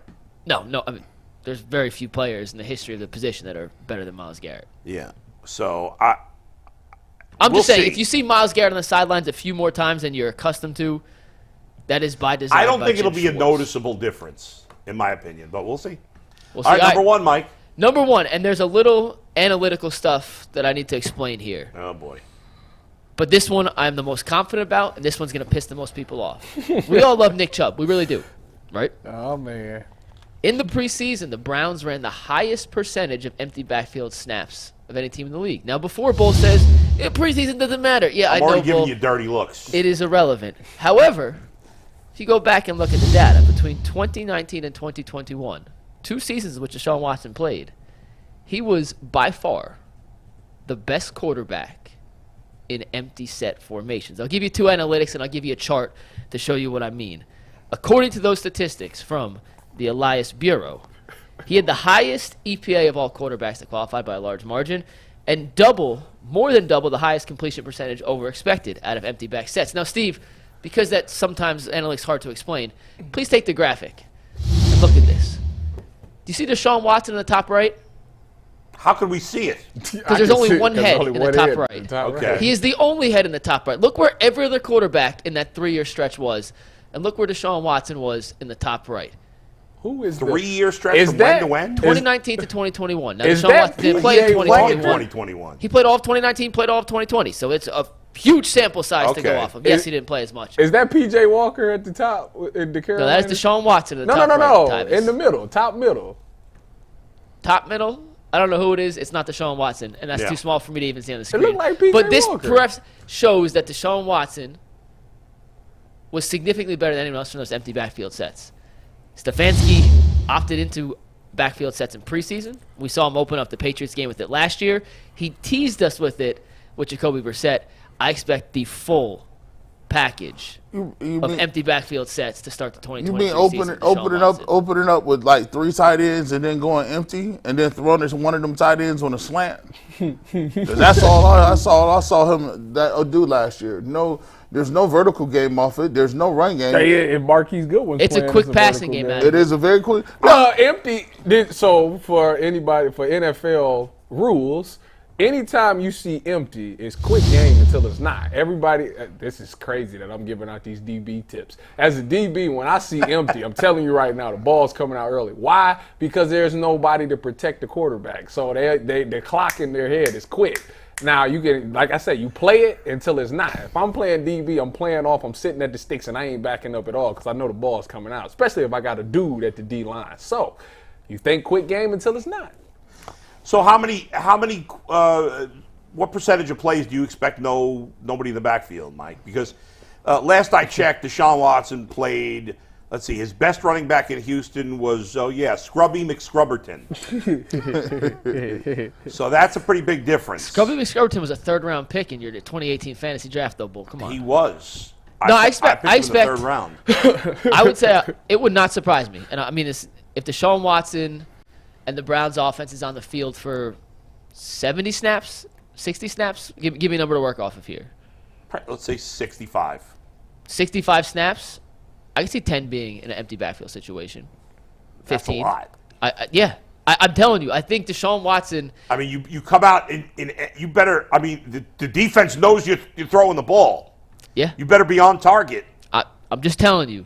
I'm telling you. They did a ton in Well, I Houston. They think did a lot in That still leaves preseason. 55 plays of Nick Chubb on So the the field. reason why that you probably will see more empty back set. That's why Elijah Moore is the important part because they'll come out with three receivers, 1 tight end, and then they'll Right. have him as the running back. So he'll come out, line up at running back. What does that do? That makes you think, oh my goodness, the linebacker got to check this dude. So then he'll space him out. Boom. Now that linebacker is going, because Mike Hilton's already checking the slot. I'm talking like, let's just put it in perspective. They come out with 3 receivers plus Elijah Moore and a tight end. I would put 3 receivers, Elijah Moore and Nick Chubb, and then 1 linebacker has to guard Nick Chubb. Put Elijah Motion. So you said you would take the tight end out. I would take tight end. So then out. so we're going back to college. Yeah, Spread. Yeah, we gonna have. That's fine. That's And called then that's RPO game. And then we got Elijah Moore in the backfield. One of the backers got to cover him. Yeah. Mismatch, or they can have safety can cover him.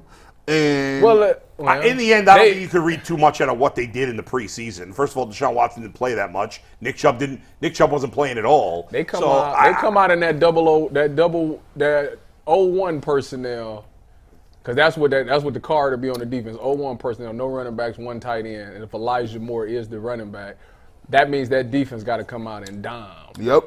They got to come out and dime. And the safety and the strong might have to be on a receiver. And then the good thing about it is if they come out and dime, that means that the box is light. Yep. The linebacker got to check the tight end. If you kick the tight end out and pull it in the spread and keep Elijah Moore in the backfield, you hand the ball off to him. You got one-on-one with a DB, which they ain't trying to hit like that no way. So he make him miss. And we can run draw off that QB draw off that.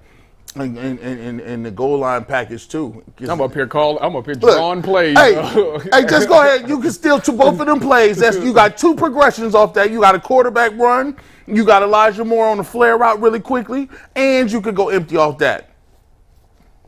Mikey, good list, man. You led to some good conversation over here. Yeah, and we'll see. I mean, I know I'm going to be right, so when it happens, you guys just be like, hey, I heard it first on UCSS. I mean, it wasn't like you made that many bold predictions. No, there's not many.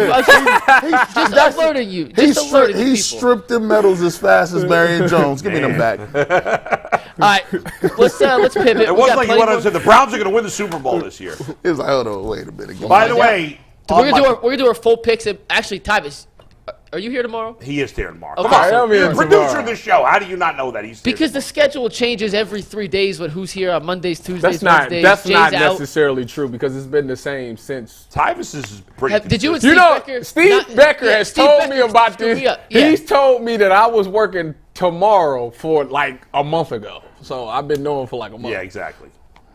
Okay. Bad job out of you, McNuggets. Just bad job out of you. All right, Listen. so tomorrow the season predictions. Full season predictions, awards, division picks, playoff I already teams. picked my Super Bowl winner on the podcast today, but I won't say it here. Don't say it here. That you take Save the it for San tomorrow. We'll give Francisco our full 49ers? picks, previews, all not that telling you. stuff.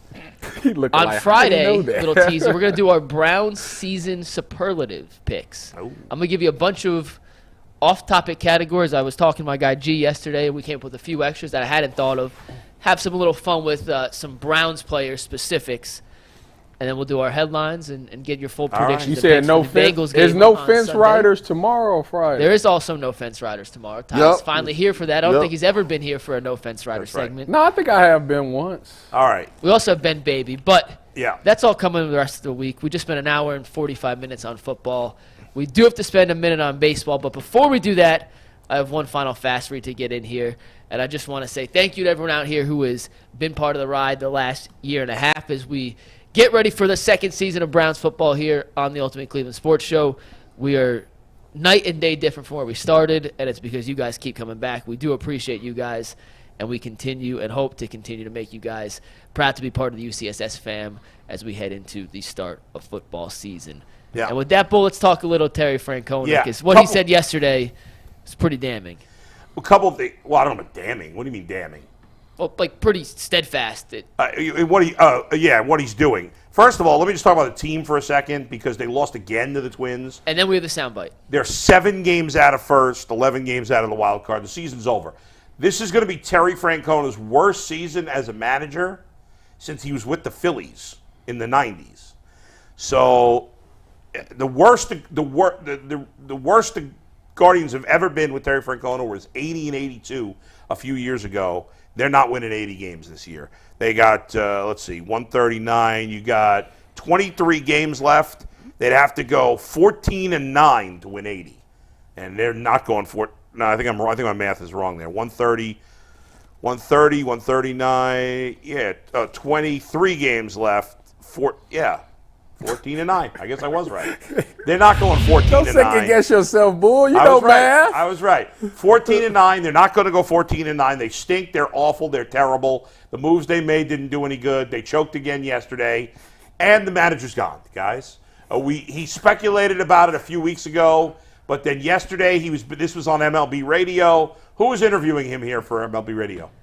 You know what? Bad job out of me because I'm not sure, but we have the soundbite. So, All right, Anthony, it's if from you turn MLB Radio. Sound on. We can play this. This is Terry Francona on MLB Radio yesterday. I think I've been pretty clear with people. I don't want to have the last month be a send off or pity party, or because that's not how I feel. But I'm it's time, and my body's telling me that, my head's telling me that, and I don't want to stay on for the wrong reasons. And I hope I have too much respect for not just the game, but for this organization to do that. And so I've been pretty clear with the guys I work for and told them to start preparing, because it's. So that's it. I mean, that's about as official as it gets. And I'm mad about it.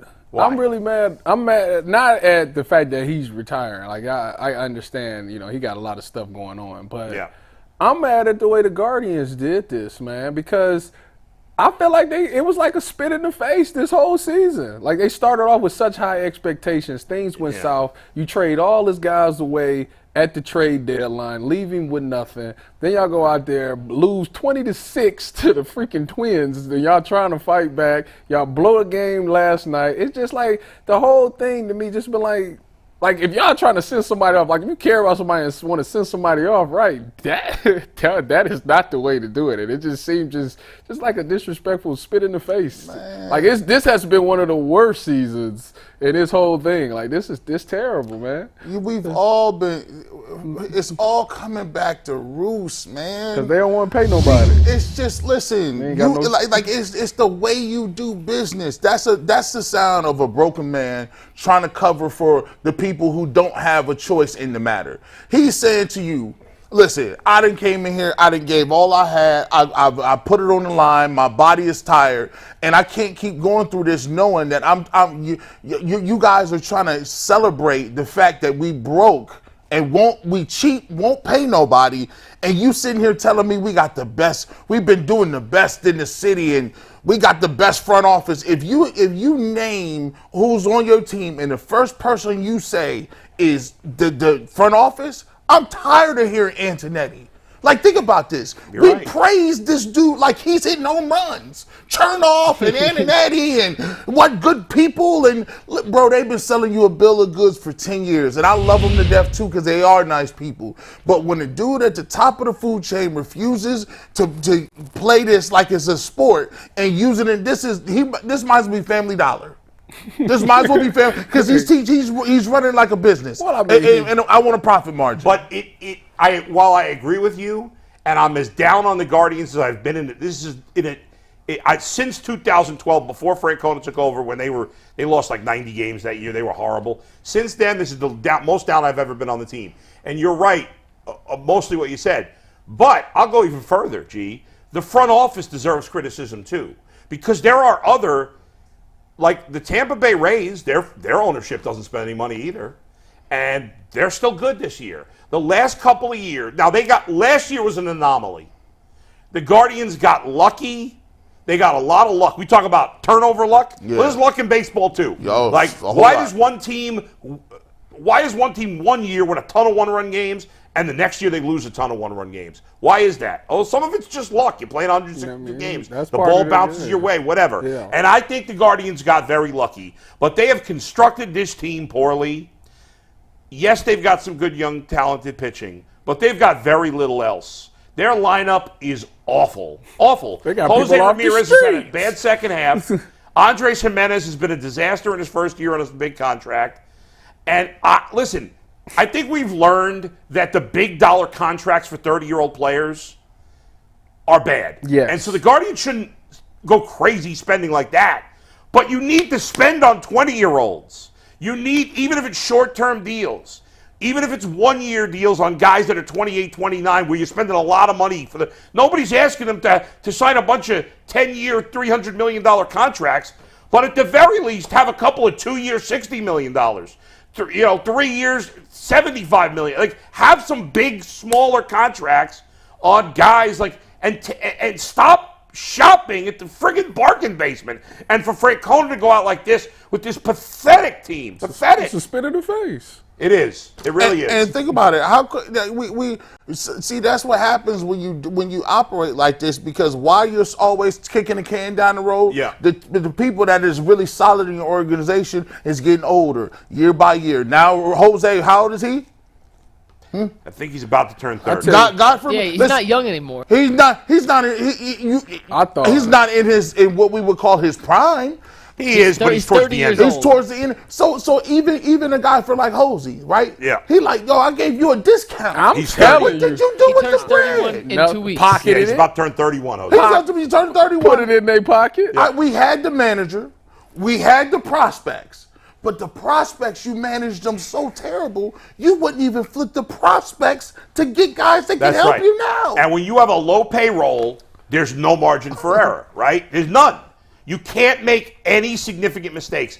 And the last couple of years, they had, G's right, they had all this prospect capital, and most of it's worth nothing now because the guys have either done nothing in the majors or whatever. Now, listen, Bo Naylor's played pretty well.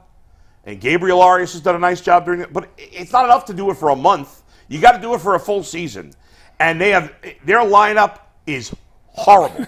And horrible. To me, what's that? To me, kind of what's most frustrating about that is some of the guys they were rumored to be dangling some of these prospects for have been phenomenal where they landed. Like Sean Murphy, the catcher. We wanted him last year. I said I wanted Sean Murphy. I said I wanted Brian Reynolds. Remember before the year I said the Cubs ended up doing this? I said the Guardians should sign Cody Bellinger for 1 year. He's been great. Guy's having a borderline MVP season. And Sean Murphy might be the best catcher in baseball right now. Yeah. And Bo Naylor's been good, don't get me wrong, but Murphy right now is significantly better than Bo Naylor. They were on the Matt Olson deal. Matt Olson leads the majors. Matt Olson, they were talking with him. Right. Matt Olson's an MVP type of player. And all these guys, you said, these long contracts don't always pan out. But right. Those guys aren't on 10-year contracts yet. Well, Matt Olson's on a long contract, but they re-signed him. But you know what? Even if you hadn't, so you'd had him for a couple of years, okay. Like, you can't, man, you can't just, if you always shop in the bargain basement, eventually it's going to catch up with you, and that's what's happened now. And even Josh, now they're going to get screwed because Josh Bell may now opt out of his contract, and then they traded him for nothing because he's had now I don't know if he's going to, but the reason the Guardians traded Josh Bell is because he was having a terrible year. They didn't want to pay him next year because there was a lot of money, but he's had a great second half with Miami, and he may now opt out of his contract, maybe. And if he does, then they got screwed in that trade. I mean, in your best pitchers, this is crazy. They won't look at Allen, Bybee, or Williams. They're not gonna look at trading them because they cover them. But the painful thing is, you can only sign one of them, and you probably won't do that. That's a fact. Yeah, they don't sign them. That's a fact. Like, think about it. So they won't make a move. We love our pitching. They could get 2-3 bats with one of them dudes. But guess what? You got to come to the conclusion, and people will start to be savvy. Yeah. We understand that they're not going to be here, but while you have control of them, you either make the team better so we can win while they're here, and then let them go, or move them and get somebody so we can win now. And by the way, to compare them to the Rays again, because they're similar organizations, the Rays have to keep winning in the American League East, which is the best division in baseball. Right. The Guardians are in the worst division in baseball by far. I'll tell you what. By far. Like early in the year, we were saying NL Central, AL Central, but now the Brewers are 15 games over 500. The Cubs are 11 games over 500, and even the Reds are like 4 or 5 games over 500. Just be confident and you can win this division. The AL Central is hideous, but it's not going to stay that way forever. Eventually, some of these other teams will get better. And do you think that's lulled them to sleep a little bit? 100%. I think it's played a big factor. They're like, well, Detroit stinks, Kansas City stinks, the White Sox are a disaster. We only have to compete with the Twins. We can't spend a ton of money anyway, so why should we go crazy? I think they've gotten lazy. Yes. I tell you what, I thought they've gotten cocky and lazy. I thought that the way that LeBron James went out his last year in Cleveland was a spit in the face, where they traded everybody at the deadline and said, "Here, go to the finals with that." That was crazy. And he still did it, but this is way worse. Well, to your point, it was even, to me, the disgrace started when they traded Kyrie. And he told him not to. I mean, don't trade Kyrie for friggin' Isaiah Thomas. Isaiah freaking Thomas. He even played real quick. Hold on. Update to what we said earlier. Yeah. And Tyvis, maybe you could fill us in real quick, but Jake Trotter just tweeted out, Denzel Ward remains in concussion protocol but can practice today on a limited basis. I ain't never heard of that. That means he doing that thing crazy. that's off to the side and he's not maybe really practicing. yeah, or it may be individual. I never but heard that. As far as anybody touching you or going out there running, that's not happening. So you out there either to the side and you doing maybe a little bit of individual, but that's it. You ain't. That's crazy. Because if you get out there and get touched and you get bumped again, then it's like you got to start the whole process over again. So it's like I don't know. So does that mean the clock starts on him being able to play? I mean, I think that's what they're trying to do because I think they're saying that he'll be able to pass his test. Like he must feel really good that he'll be able to pass his test in the next 2 days. But yeah, he ain't, as far as team and all that stuff, he is not doing that. Keep him on bubble wrap. And listen, Bubble wrap. Denzel, hey, you need to learn how to ankle tackle, bro. Get you good, clap these ankles real quick. No, he doing right. Forward fit tackle. Hey, I don't need to see These his, running backs is good I nowadays. ain't trying to see this man put no shoulder, nothing. That's how the game is played. Grant Delpit, you got to cover for your mans.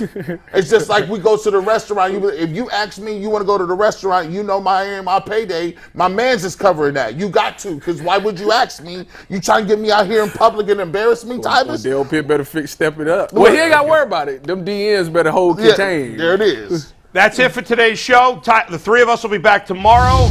Coming up in overtime, fan questions, Mikey. That is right. We'll see you then. Shop 3 o'clock. Tune in. G. Bush will be there.